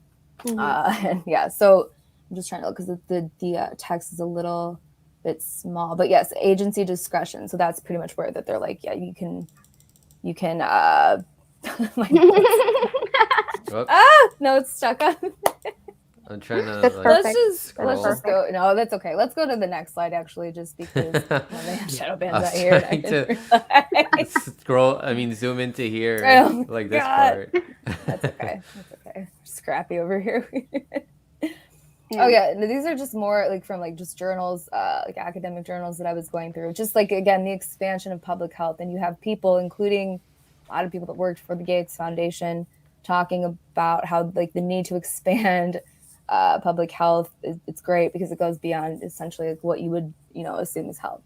So, and a lot of like things I was underlining here is just like the quality of care that goes back to what we talked about in our article about value-based care. Outcomes. Yeah, the outcomes. So it's like remember these people are deciding what a good outcome is. It's not the patient, or even the doctor. It's just an already pre-planned like, your health was improved. So yeah, you can go ahead and skip the next. Yeah, this is more. You can go ahead and. I mean, this is what was the big thing during that time in the beginning of the Bush era, right? Terrorism, the war on terror, using everything as an excuse, using terrorism as an excuse for everything to advance the corporation's agenda. Always. So, Bioterrorism Act of 2002. What's here? This is just back to those other screenshots that were a bit messy, but essentially, so Shadowban found this. It's on that smaller one down to the right. It says maintain stockpile or stockpiles of drugs and other biological products, medical devices. So you remember when Trump was always like the cupboards, they were dry or whatever, they were bare. It's like no, they've been stockpiling shit for decades, and over a decade now. Let's see here. Oops. Oh, and look at actually point. You zoomed in accidentally on something that's important. It's like the idea of telemedicine that was being passed all the way back in 2002. So it's like you see like these similarities. That's kind of why I was putting up these up here. You have similar language, from now back in 2002. I'm not suggesting anything. Do your own research and you come to your conclusions. But it's interesting how, they would even be discussing telemedicine like all the way back then, long distance learning. So it's like you have to wonder, what did you... They mentioned that here? Yeah, so if you go up at the screenshot on the left, if you go down to the last section, let's see. In D? Yeah, so provide for dissemination and teaching of materials, so like for these healthcare workers, but it's just saying telemedicine, right. Yeah, long distance learning or other such means. Wow. Odd, huh? A little odd. Just kind of What weird. would be the benefits for them to advance more telemedicine, right? What were they thinking about? Well, right. What's up? Because I didn't know that telemedicine back then was the thing. And like to think about the technology back then compared to now, it's interesting. It's just interesting. And it's not to say that it's all bad, right? No, telehealth not at is great all. for some people where it's like, Yeah. okay, now I can it's see my doctor convenient. online and whatever. But it's like if you're doing it and you're closing hospitals at the same time, you're also, like opening out these outpatient centers or urgent cares and stuff. And then saying like, oh, we're going to monitor your health from a distance, like distance monitoring of health, right? Or remote monitoring of health and all that. And that kind of ties into the biosensors. And it's just it's like little by little. And it's just once you look at it, because you can look at all that stuff separately and it doesn't look that crazy. It's just like, I love seeing my doctor on, on Zoom or whatever. And it's easier. I don't have to go all the way over there. But then you kind of think about all the different pieces and then it paints a very different picture. Yes, because even as we're going through it now, in my head, I'm like, well, but no, it's all together. It's like, oh shit. And Ricky points out, thank you. Yeah, this was when the first SARS outbreak happened, I believe. So it's the telemedicine thing was really interesting to me. Right. Yes. I don't know if that's gonna get your channel heated, but if it's like even closely related, but yeah. Yeah, and then the swine flu stuff, right? That happened in 2009 or it was like 2008, 2009. And they were talking about vaccines and the fear mongering back then. Kind of similar to what's happening now, but things were more, they were, to me, it seems like they were testing things out. Probably. And now with everything, maybe they're testing things out. I shouldn't say maybe. It's highly likely they're testing things out now for something later on. Yeah, it seems that way. I don't want to say for sure, but highly likely. Highly likely. Yeah. 21st Century CARES Act. And that design that like hex is that like just like it looks like a blockchain kind of design. You'll notice that everywhere now. Too, everywhere. 6. Yeah. I just thought they do that everywhere now though. It's interesting. It's like how look for like all the symbolism of like this new world with all the exciting blockchain stuff, and it's like genomics on blockchain as well. Yes. This was kind of setting the stage for addressing a problem before it happens. Let's see. It's something, so like a disease, it's in a pre-communicable stage. So that's again like pre-crime. So it's like it's as if they've been setting this shit up for decades, like I said, and maybe they're just perfecting it now. I don't know. We found this is just like a pattern with a lot of legislation where like they're really writing the same thing over and over again, and they're just, as the years go by, editing different things to fit whatever they need for the next year, and then just appropriating all the billions of dollars into it. And so you can go ahead to the next slide. CDC, we were talking about we went through this. No, go ahead, you can keep going. I think it was stuff too. BARDA. That one right there. That's from the Build Back Better this Act. Yes, the genomic surveillance. And so of course we were talking about that earlier, and what that implies, what it comes from, and again, why, for what, like what are we doing this for? Because they said equity, right? Equity, and it's not equality. Remember that, and just it's not. Those words are very tricky on purpose. So you have to think again, it's like, what's coming when you have an emphasis on like outpatient facility surveillance? It's all surveillance, and this emphasis on like everything being done at home and like, more patient control over your care.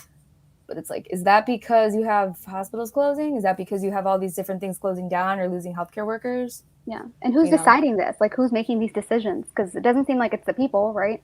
So it's like who like is sitting in these think tanks in countries we don't even, have nothing to do with anywhere, making these decisions. And and you think about it as like, oh, well, yeah, the Northern Hemisphere is making these decisions for the global South. And yeah, that's definitely true. But I mean, like, even for the quote unquote, NATO countries and Western countries, the people that are making the decisions for the everyday people that live in those countries are also not, it's also not them or the people that claim to represent them either. Correct. So I feel like there needs to be some sort of like global solidarity around that.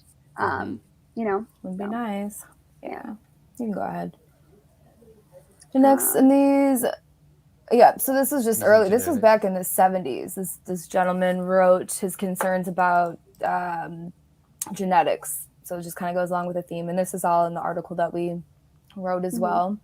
Pretty much summarizes, everything we're saying here. A small number of people control the resources and power and determine the direction science takes. And is this direction headed, is the priority over helping humanity, or is it helping a small number of people? Correct.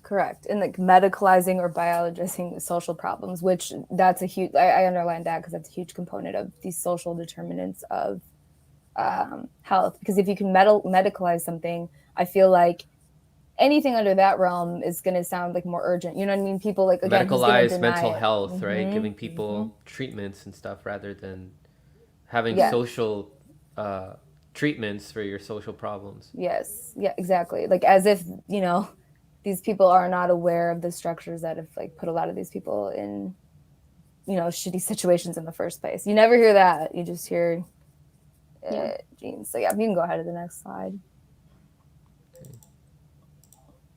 So again, I just wanted to show this because, and again, this isn't inherently bad.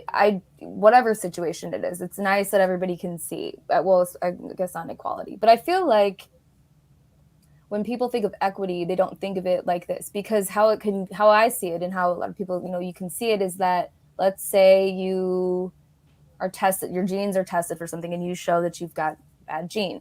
And the equity, or whatever they decide is a bad gene, whatever they decide. Exactly. In the equity scenario, you're getting treatment that is best for your type of person. But that, I feel like, to me, that takes out a lot of factors that otherwise, like why can't, like, wouldn't we want people to just get the best, like use like the best technology on this person, regardless of like a gene, if that's making sense? So it's like, it's tricky because, like, if you look at that, you're like, well, why is that bad? The little guy's got, little stools to see over the fence. And it's weird how they almost kind of like make equality seem like it's a bad thing, like because the kid can't see over the fence. And then justice, that's, I don't really know what happened with the wall there. That wasn't really my focus, but it's just the equity idea. It's just this idea of like, oh, well, because your social determinants of health, so like you live in a bad area of town, therefore your quality of life, like your years, your quality year adjustments, essentially like what they're scaling you as. Your qualities or whatever. Yeah, you're not exactly. You're not projected to live as long, so this is what you're gonna get. Go ahead. Wall here is representing the unnecessary. Like, what the heck is even the point of this wall, right? And so they to get rid of it, they give it justice. I guess that's it didn't even need to be there. Yeah. Just like a lot of things in this society, they don't need to be there. Yeah. But it's there because it suits, the people who are in charge of the world right now. Yes. Yeah. You can go ahead to the next slide. I talked about this already. You can go ahead to the next slide, but I mean, I can share more of that later. This was actually Tony watches closely sent this. I believe he got this from The Last American Vagabond, but I just thought it was an interesting way to kind of summarize as far as like, this is what we're heading. This is where we're at. This has been in the works for a long time. Bio, nano, I have no info. It's just this merging. Yeah, it's merging of man, machine. Productivity. I think that's because a lot, like the language is always like, man is not as productive as what it could be. And it's like, again, it's just like, you got to ask yourself, just because we can, should we? Doesn't mean we should. And who the hell is in charge of this? Go ahead. Is this 2002? They're planning this stuff out for a long time. And it's very interesting because basically, I think it wasn't Karl Rove. I'll have to look again, but there was a bunch of different people in here that wrote like essays about their concerns, or meaning their concerns about like how it wouldn't benefit their sector enough. So it's just like the different actors involved. I would definitely suggest people taking a look at this document because it's quite interesting. I mean, again, 2002. So breakthroughs in nanotechnology, like when we're thinking about like ways to like combat this, you got to think at least a few steps ahead because these people are thinking decades ahead. I mean, and you can't do it in their own terms. Like you can't fight something in its own terms if it's like not fair to begin with. Like it doesn't make sense to use exactly their tactics, right? Right. It doesn't make like to get aggressive or to get violent or whatever. Like that's what they want. That's what they want because that makes it easier for them to just like squash whatever whatever's happening and then scare anyone else from doing any kind of going against the grain. You found this one, Allie, yeah. Yes, nanorobots. Yeah. So it's just, you have all of these now with nanotechnology, and obviously that's booming, and that's not going anywhere. How that works with graphene, which is this creepy substance. It's just like, I feel like they're just like priming our bodies to just do whatever the hell they want with them, to like truly to merge them with machine. I don't want that. I mean, I understand that for some, like I heard like Elon Musk with the Neuralink saying it's going to help with brain injuries. But remember, it always starts with the injuries. But does it ever stop there? No. Yeah. Dual use, right? Exactly. Like that James Giordano from the bioethicist from Georgetown always said, like, all of this stuff is dual use. Like, yeah, of course the military is going to use it. But like we might use it on civilian population too. Who knows? We'll see. Yeah, we'll see. So, we'll see how it goes. To review what we discussed when you guys were here when we discussed the Medicare for All Act, you guys discussed graphene. There's graphene in a lot of stuff that's in our environment right now, right? And it's ending up in our body. So what can graphene do to our body?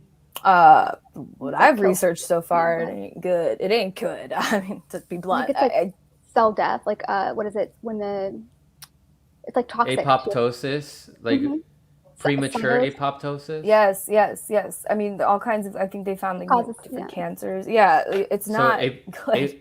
Like to skip apoptosis, because apoptosis is supposed to happen in order to prevent cancer, right? It's a cell. I see what you're saying. It's a cell that is supposed to be killed. There's something wrong with the cell, and so if there's something wrong with the cell, there's a certain checkpoint in the cell cycle that says, all right, there's something wrong with you here.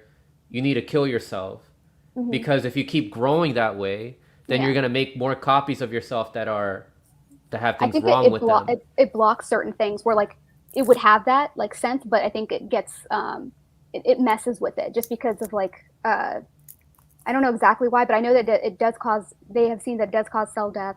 It's not necessarily good for your body. Like it just isn't, like even by their own research. I don't know exactly the details of it, but I just I don't want that. If it has the potential to not be good for you, I don't know why I keep trying it. And then that's when it goes back to what that guy was saying for the head of the oncology excellence program or whatever at the FDA. He was saying how, sometimes it's not the drug, it's just the trial. Right. Like the drug is perfectly fine. It's just that the trial couldn't manifest the positives of the drugs in the right way.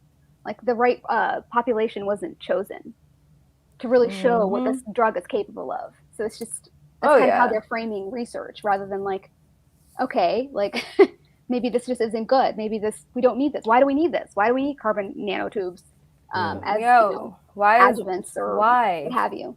I can't help. This is me just completely speculating, by the way. So I can't help but wonder, just like, does this have to do with something like the larger picture with like all the higher G families that are coming out? Like, I just feel like there is something about it that it's not going to like just automatically like work with our bodies. So I feel like that's a lot of what's going on here too, is different ways that they can handle it. And just think about graphene's properties, the properties of it itself, and how that could benefit all the things that need to be powered, and just the way it's a very flexible material. You can't even notice it sometimes. So they can do whatever the hell they want with graphene. It's like this wonder material. It's going to be in everything. Is it in mass? It is in Europe. It's Oh. in Europe. Barcelona. In Europe, Like, okay. yeah, Is it Barcelona is mass? like a city that has a lot of, I guess, fans of this, and but they plan on using it for a lot of things, down to like filtering water, like on your for like just for sensors, or even on your clothes, like for to thread, Ah, for I guess yes. I mean there's just That's literally for pavement, actually, for uh-huh. even for cement, because it's so conductive. So I guess it makes a good conductor, right? If you want something to communicate with something, like, as far as I'm not an electrical engineer, so I don't have I'm not even going to pretend to have any expertise on that, but No. I know that it is being used in a lot of different facets. So there's a Yes, lot of because beneficial properties. right, Yeah. and I believe that would also go back to just like kind of the idea of sustainability. So if you've got Yes. roads, pavement that is made Yeah. with this stuff that's like it's like powering itself, but it's like Mhm. what are the implications of that? So I think that's something I need to look into way more, because I'm clearly not an expert in graphene. So Yeah. it's just Well, it can a apparently big like help harvest like your piezoelectric energy, in order to. I think I heard. I think it's Allison or Sophia. Somebody was saying this. Like, remember those shoes that would light up whenever you yeah, would like it was Yeah. press Allison on with it? I was It's listening to kind of like that Allison. idea of like using. I mean, obviously that's a very simple explanation, but that's like it kind of made sense to me, because it's like it's using your energy to light up, like it's using your energy to, like, to glow or whatever. So I think that's also the idea with a lot of the whether it be like the wearable stuff, or like even the tattoos. You can get like graphene tattoos, and you can Yeah. get layers of it, and you can use it to like as Bluetooth, or as to like charge your phone, like you put your phone close to it and you charge it. This is all real too. This is like Barcelona and Hong Kong and everything. So it's And without going too far, and I'll post this actually in the chat. There's just a study about graphene, and there are some similarities to things that I'll keep it at this. There are some similarities that are very interesting, a lot of side effects that are interesting to what we're seeing now as side effects. I will leave it at that, but I'll post this in there. It's a really interesting read in terms of a lot of problems that come with it. I feel like this is something that should be definitely looked into. I don't think it's something that should just kind of be like, it's like, it's clearly has health, effects. And so with everything that's coming with technologies, interwoven with graphene, kind of including us, I kind of feel like it should be, discussed. So it's something we'll look into more. For sure. I mean, and then maybe they want you to like power the metaverse with that energy, I think like, that's what they do. Yeah. that, to kind of go back to that, like, as far as the if the resources are finite, right? Then like, what if you become you are kind of, you turn into the resource. It's like inverting. Yeah, sustainable, right? It just that's really dark, I know, but Yeah. What a wonder element. No, it's not an element, is it? It's just like carbon. It's like carbon nanotubes, right? That are A like wonder it's got molecule. Molecule. Yeah. Fucking insane. Yeah, I know. I'm like broken my brain again. It is interesting. Boy. It's just the fact that it's just like become so it's going to be used in everything, right? It's like it's going to be used in like in paint. Even they put it in paint, like down to everything. We're to the point where I think they want to get to the point where like you don't even need to wire a house. It'll just be like the electricity just like exists, like within the walls, like because of the materials that they have. Yeah, it's like you know what I'm saying? Communicating with each other. Yeah, I'm speaking about this. Yeah. Is there any like has there been any studies found with graphene and what kind of diseases it can cause? Oh yeah, any for sure. detriments to our health, Yeah. mental health. I'm afraid to say anything because I don't want to get your channel. Okay. Yes. So you can I just pass it over to me, and I can. We can do like a whole like Rockman exclusive on graphene. Okay. Yeah, because I need to gotta research it a lot more. This is very, but yeah, I mean, to sum up, Algova says it can probably fuck your body up. It's super conductive. Yeah. Yeah. I'm good on that. And so that's another thing that's just quietly kind of happening. And I don't know why. Yes. Especially with the sustainability aspect, because it's also, I think it's used in batteries too, with like lithium and like hydrogen batteries, because it helps, I think it helps with like cooling it down.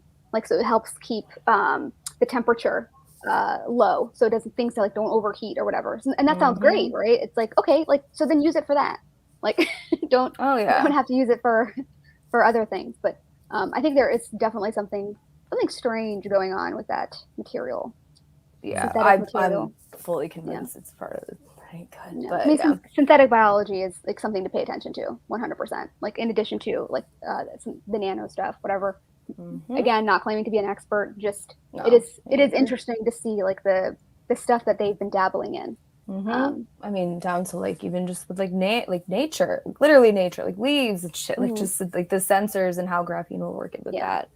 And all this nanotech that I'm not an expert on either, but you don't have to be like brilliant to understand. This stuff isn't necessarily like we didn't choose any of this, so. Yeah, we didn't vote for this. No one consulted with us about it. We weren't informed about any of this stuff. Yeah. If you ask people about graphene, they'll just say, "Oh, isn't that like what's in my pencil?" Like, like right. You're like, well, but it's a huge component. Oh, actually, I forgot to mention this in Klaus Schwab's book, The Fourth Industrial Revolution. It is cited many times, graphene. So. Oh shit. Yeah, I forgot to mention that. It was on the World Economic Forum, like 2016, upcoming like technologies and advances in science, and it was like 2D materials that conductive 2D new materials, and graphene was on there. But it's also like even in conjunction with some of the stuff that they're like they're studying or researching, like as far as like optogenetics, where they use light to to mess with like your brain, essentially your neurons and shit. So I think that also comes in conjunction with that, as far as like the thing that we were looking at in the act, where the digital technologies for health, right, and the Cures 2.0. So will graphene be used for like metaverses? Oh yeah, for sensor technology for sure. Yes, because that's exactly. Like they need it. They need it to build the smart cities too. Like it is a huge component of the smart cities. Like is graphene, like 100%. And that says it in their own literature. Like that's. Oh yeah, so if you're thrilled about it. Yeah, smart cities, sensor, Internet of Things, 2D materials, databases, and higher G, right? Edge computing, all that kind of comes together. Fun stuff. Yeah. Just want to say, Tenderlungs, what's up, buddy? That will happen. Don't worry. Yeah. Oh yeah. I see what he's saying in there in the chat. Yes. Yeah. Let's see. Oh, this was just more of my graphics, and this is in our article as well. But it just kind of shows you, just like how they see. We're going back to this: the social determinants of health. And so, like, yeah, sure, that's great that they're acknowledging things like your socioeconomic status. But the point is, when you mix this in with AI, like, just none of this is to just be like, oh, this is all bad. It's just like, wait a second, because it's all like, see how this like system that they have. It's like if you're born in a certain area or whatever, like it's almost as if they just like keep blaming the person for like different things that like they meaning governments, companies, whatever, contributed to with like chemicals, et cetera, et cetera. So again, you can check this out in our article as well. I mean, it's the same. I think I talked to you about this, Franco, where DuPont, like chemical company, is now involved in studying your gut and your microbiome, like the people who made like Teflon, right? Like now they want to study your gut, like where, like I think a lot of your, like many illnesses that occur do happen or start at your gut. Like very, very, very important. So I don't want DuPont Chemical Company anywhere near my gut. Oh, no. Like, quite frankly, it's like, and then Lockheed Martin is involved in like water filtering systems using graphene, like Lockheed Martin. So it's like, okay, so like, are you guys just pretending like, we're pivoting away from war. We found our moral center. You know what I'm saying? But drink this water. Trust us. We had a Tony Stark coming of realization. Right? Yeah, right. Which I'm sorry. I won't go down that rabbit hole. But the Marvel rabbit hole, never mind. Here again, just more. This is Healthy People 2030, which was originally Healthy People 2020. That was devised in 2010 when Obama was here. You guys, the pattern here. You will start to see the patterns if you don't yet. Just and for more information on this, we covered this when we discussed the Medicare for All Act, right? 1976. Yep. HR 1976. Yes, Mhm. exactly. Oh, these Yeah. are this is, you can keep going. Okay. No matter. You also keep going. I think this is the end of my slides. You might have Yeah. gotten the draft. You're so sorry, Oh my God, everybody. sorry. No, you're okay. I Okay. didn't go through. But yeah, I mean, this is just kind of like their topics. Just and this was, what was this? Oh, that was the lady that was doing the compliance thing. There, for- yeah. I just wanted to show yeah. her like how up there in the corner, she just Yeah. this is her giving a presentation where people about like why you gotta show this lady. And this is actually a great place. What I mean when like we're all in silos and we're all of us in a sense are contributing to this in a way. Even me, like she's just giving a presentation at work about why these workers need to change up how they're reporting and logging all this information with health information. Mhm. She's clearly in her face. I didn't even mean to like really grab that part, but I just remember in this video, I'm like, she's like, what the fuck are we doing? Yeah. So you have all of these, and this video's got like 100 views. Just like look on YouTube, like because of the time we're in and everybody is doing things like virtually, there are tons of videos out there. You have documents always, but now you've got like all these videos and conferences all online. So it's just about finding them. A lot of them really are still on YouTube even. And I understand it's not the most entertaining way to spend your time, but how many times, just hear me out. How many times do you want to keep getting that, like, like you can only hear about AOC so many times. Why not just diversify a bit? I'm not telling people what to do, but it's interesting. There's like 400 people, 400 other people in Congress, or more than. Yeah, so. There's a shit ton. And a lot also doing a lot of things. Like it's, and it's not even to excuse her. Like I don't want it to seem like that we're like, or she fulfills saying, like, her role as a distractor. Not that bad. It's like no. Like she's trash. She's garbage. However, like let's move beyond that. She fulfills her role as a distractor. Same thing with Mansion and Cinema. All the ones that are always on the mainstream media, we should question why it is that they're always there. Like, it drives a lot of hits. It's the people that a lot of people had a lot of hope for. But what about all these other Congress people? Why isn't the limelight on them? Exactly. And it's not like they don't have their significance either. Like, look at what they're signing on to. Look at what they're passing. Mm-hmm. I was about to say writing, but as we've discussed on this show, who's really the people that are writing the legislation? It's the lobbyists. Mm-hmm. Yes. Yeah. So, yeah. I know. Yes. Awesome. So pretty much all that is just this article converted into a lecture. Pretty much. But it goes all along with the metaverse. And I mean, honestly, with the metaverse is just like surveillance, like pretty, like really, that's what it is. Like your digital twin is like basically a representation of everything that you do in real time, but online. Like, so kind of like your Pokemon Go character. Exactly. But to bring people in, they can come up with a whole bunch of different Pokemon Go's for like different animes. Like if you're into anime, like, oh, look at this, you're in the pirate world of One Piece, or you're in the Marvel universe now. Yeah. Right. If you're into comics and all that. Yeah, and like you just when people you think find about their escapism. Yes, exactly. It's like when you take a step back, it's like, again, I understand a lot of this is cool, like sounds interesting, but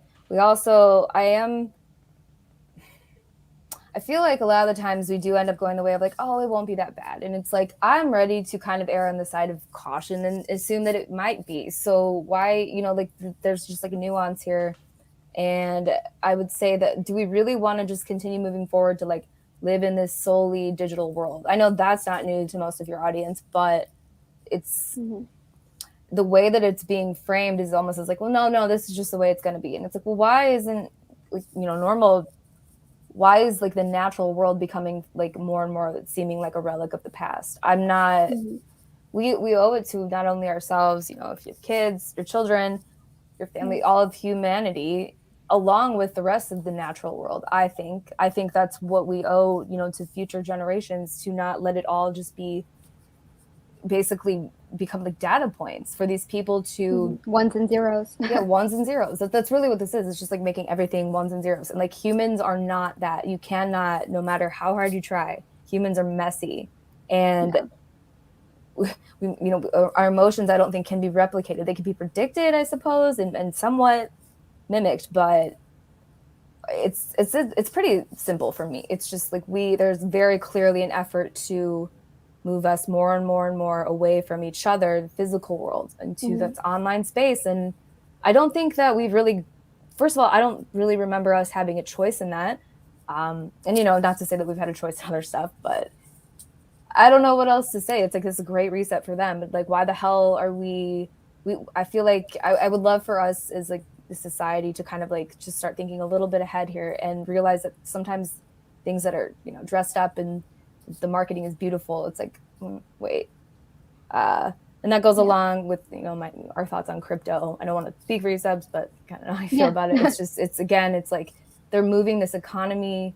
They've run out of shit to capitalize on like the physical world. So it's like, let's move to the metaverse. And, you know, you can buy your tokens and then your tokens can be used for different like products. Like, I mean, it's like if you endorse this technology, or if you endorse building your own prison, you can get, you know, here your NFT or whatever. Here's your token. Like we'll give you a little bit of a digital asset, right?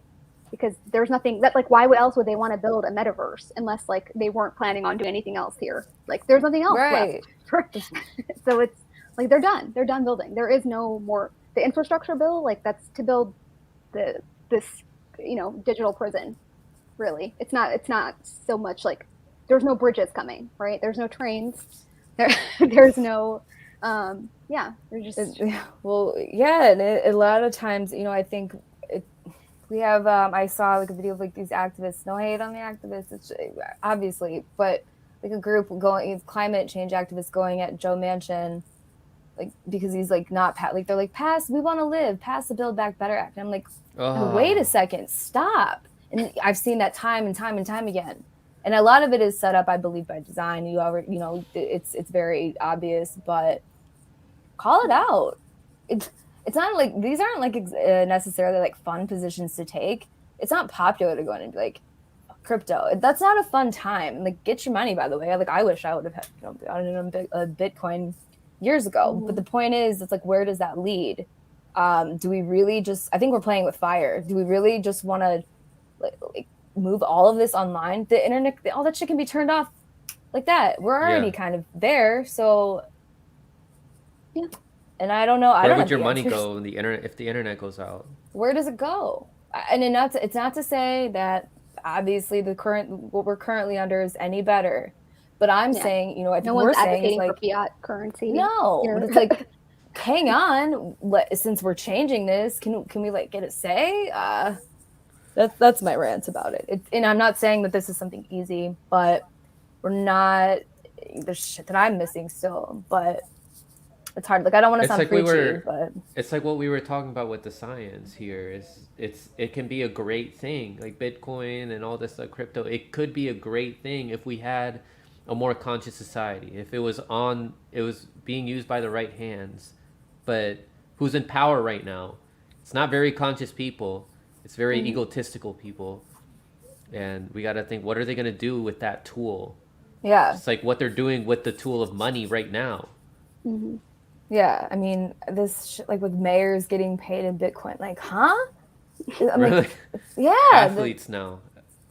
I mean, no, I'm not into it at all. Because again, I just, like I always say, I'm like, why did we think this was a good idea? Because it's just the idea of it's all online. Not that like the money we have now is real, but I don't know. And I believe, you know, I'm sure you've talked about this before, Franco. Like, I'm sure that there will be some kind of blackout soon to kind of preempt it. So, you know what? My thoughts are, nobody has one answer. I know I always say that. I don't.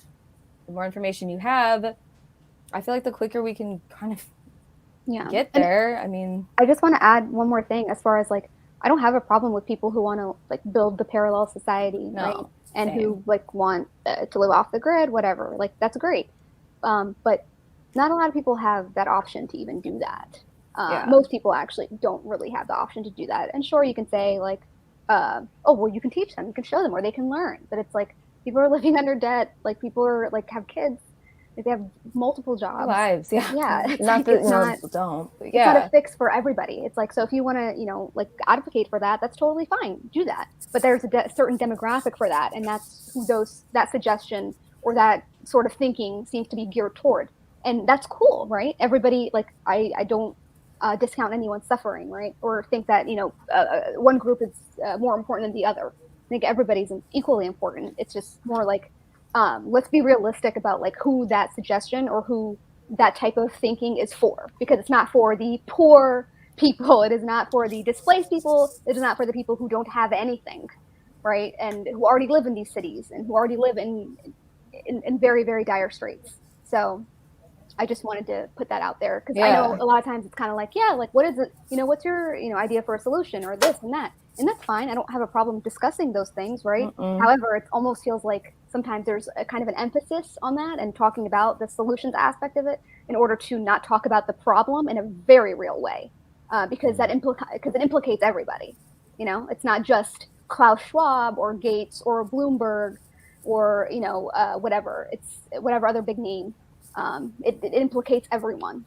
So in order to come up with the best solution, we got to understand what the problem is exactly, not just have a surface level understanding. Yeah. Because even in the media right now, they're missing out on so much of what's happening. They don't even understand. That's why they come up with these solutions that aren't really solutions.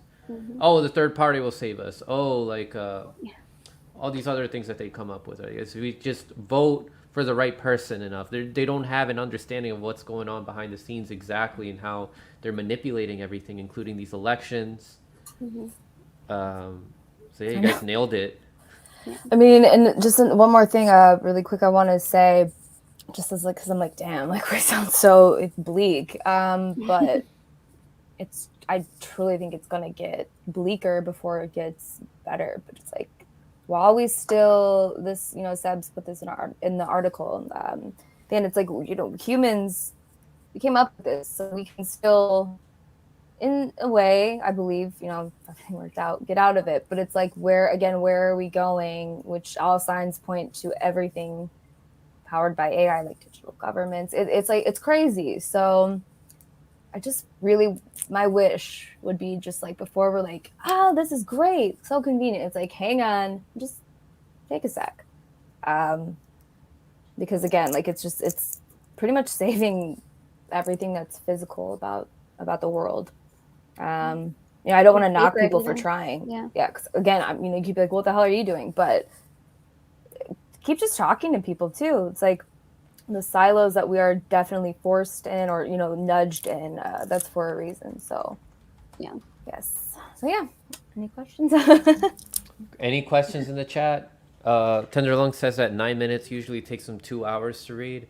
I'm a slow reader too. What I use to help me out is I go to text reader, like I copy and paste all the text, and then I have the computer read for me, and I'm just like following along with what the computer is telling me. Like, yes, and it saves a lot of time. Oops, sorry. Owen, we can talk later because I want to answer a question. Sorry. Not to be fair, Owen. I haven't even talked to Owen in so long. Well, I don't know. There's a squabble. That's fine. Yeah. Yeah, I'm seeing the squabble here with Tender and Owen and Shadowband. That's what I mean. But yeah, I do appreciate the question, but yeah, science is good. So I'm sure there'll be a follow-up and several follow-ups. No, yeah, we just kind of wanted to put the Cures 2.0 in people's radar. Yeah, if people start, I doubt it's going to get really. It's not going to get covered, but we could talk about it more. Sorry, I didn't mean to cut you off. No, go ahead. I think it's because I've been like all week, I've been like, God, this is horrifying. And now I'm just kind of like, But yeah, I mean, it's essentially biotech. They already had free reign. Now it's just like it's like literally like, hey, we're going to try this on you. We're going to target you with this because you seem like you might get this disease later in life. We don't know. Try this medicine, and then we'll check back after to see what's up. Track record of big pharma. Did they just change suddenly? I think not. Yeah. I mean, it's like legislating the biosecurity state, because people talk about that all the time, right? Biosurveillance, biosecurity, whatever. But it's like, this is the legal framework in which it will like be facilitated. Like this is how, because like we know it comes from the think tanks, and then the different foundations, organizations, whatever, they have pilot programs, this and that. And then the lobbyists get together and they write down the legislation, and the Congress, glorified scribes, whatever. Yeah. They What role will I play? They write it Okay, down. Yes. it's like, So. oh, you'll be but the behind the scenes person. Oh, Yeah. you'll be in the forefront. You'll make a big fuss about it in front of Congress, Exactly. which is usually the AOCs. Yes. What's her name on the right? Oh, Marjorie. Marjorie Taylor Greene. I don't even know what she was the one that put forward the articles of impeachment for Biden, which I got to. They're actors. They are. They're putting on a show for us. It's comical. She's the one with like the gun. She's a comical one. But yes, they are actors. And they have their own reasons for why they do what they do. It's because they want the attention. Mm-hmm. Yeah, I just feel like when you're like even criticizing these people, like it's important to do it in a very principled way, like from a place of like clarity, as best as you can, rather than just like, well, they're not giving us Medicare for all. What's in that bill? Yeah, I'm sorry, but it's like, what's in that bill? Do you even know? Like, I don't want to make enemies with your audience, but I know we're no, you're not on time here, but you know what I mean, like. Yeah, no one's against Medicare for all as far as like the concept. The principle, just like no one's against Black Lives Matter, the principle, but the organization right now, right? The Black Lives Matter organization. Yeah. Oh, great. And the way that Medicare for all exists right now in legislation form, is that really what we want? Like, is that what we want? For a value-based healthcare system determined by Big Pharma? I thought we were supposed to be fighting Big Pharma. Yeah. Not allowing them to call the shots about what gets passed for Medicare for all. But Franco, critical race theory though. Like, let's get to the really important. We get caught, and I've been guilty of this too. The masks, just like I have another theory about that, but I won't go. Into that today, we didn't even get into that. I was thinking about this when you guys were talking about graphene and all that, but thinking about getting people to comply more and be more obedient. There was studies that came out, and I saw this on The Last American Vagabond, but I haven't looked at it myself. I have to look more deep into this. Is masks, the reduction of oxygen that you're getting through them, but there are studies showing how this can increase obedience and make people feel more fearful about things. And when people are more fearful, they're more willing to comply with authority.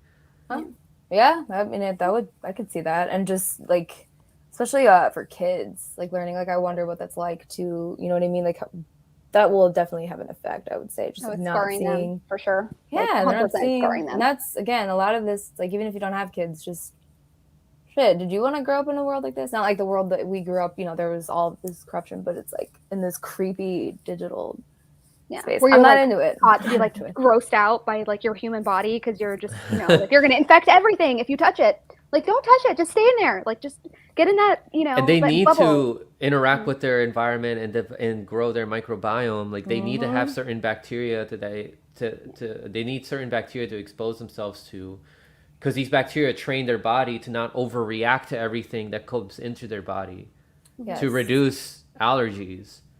Because that's what allergies are. It's your body overreacting to pollen, overreacting to dust, overreacting to mold. It doesn't need to do all that.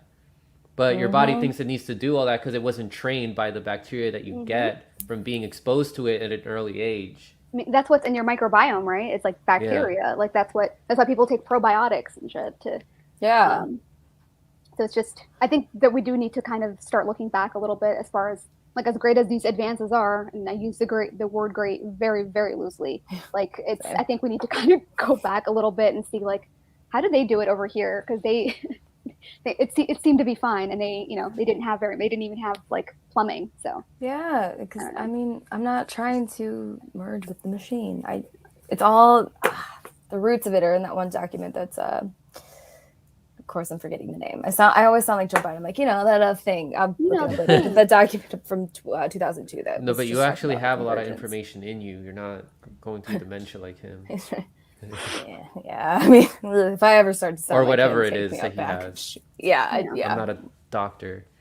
But I did have one question I should have asked in the beginning was why is it gnomes for truth? Why do you guys call yourselves gnomes? Oh, yeah, actually, that's a good question. I don't know. It was just, I think we were like honestly like smoking and talking on Discord. I think it was like an emoji or something. We'll have to ask Jack. I don't know, actually. Yeah. It was just something, and I already had that like medium set up because I thought I was going to do like a medium that just had like anonymous posts or like posts, you know, like you don't have to say your name, but you can Yeah. just write your ideas or whatever. But then I was like, you know what? No, like we don't need to do that. Yeah. So Just a bunch of people that like that's kind to of how that. fall And plus, in I mean, research gnomes, holes. like even symbolically, like gnomes kind of, you know, they dig, right? They live Yes. underground. Yeah. They're always like they're digging in the dirt to try to Yeah. I mean, try to get to the gold, the not gold, but the gems. So it's like because I feel like that makes sense in yeah, that way too. that's like my natural state. I feel like it's like if I can't if I get like some kind of information, like it's like obsessive almost. I have to know. So I know I can get impatient, like, why aren't they talking about it? But I mean, sometimes you don't know. But it's like if you then have the information or you know people that know about it, it's like, come on. I think that's it's important. But yeah, it gnomes and digging and just yeah, I don't know. You guys definitely dig for information. Yes, we do. Well, thank you guys again for coming on. Oh, thank and you. I look forward Thank you for to having you guys on again. I think yeah. my audience learns a lot when you guys come on. Same thing with Shadowban and Jack Sith. So that does it for that stream, guys. I'm sure Thank Ali you. and Sebs will be Yeah. back. Sorry, we took 2 hours. Yeah, we did take a minute. It's all good. I know you gotta get everything ready It's always and long everything. form, whatever. Yeah. But yeah, guys, you're not alone from what you see in the chat here. You're not alone. So, and I know you'll stay informed. Always, Thanks, guys. always. Thank you.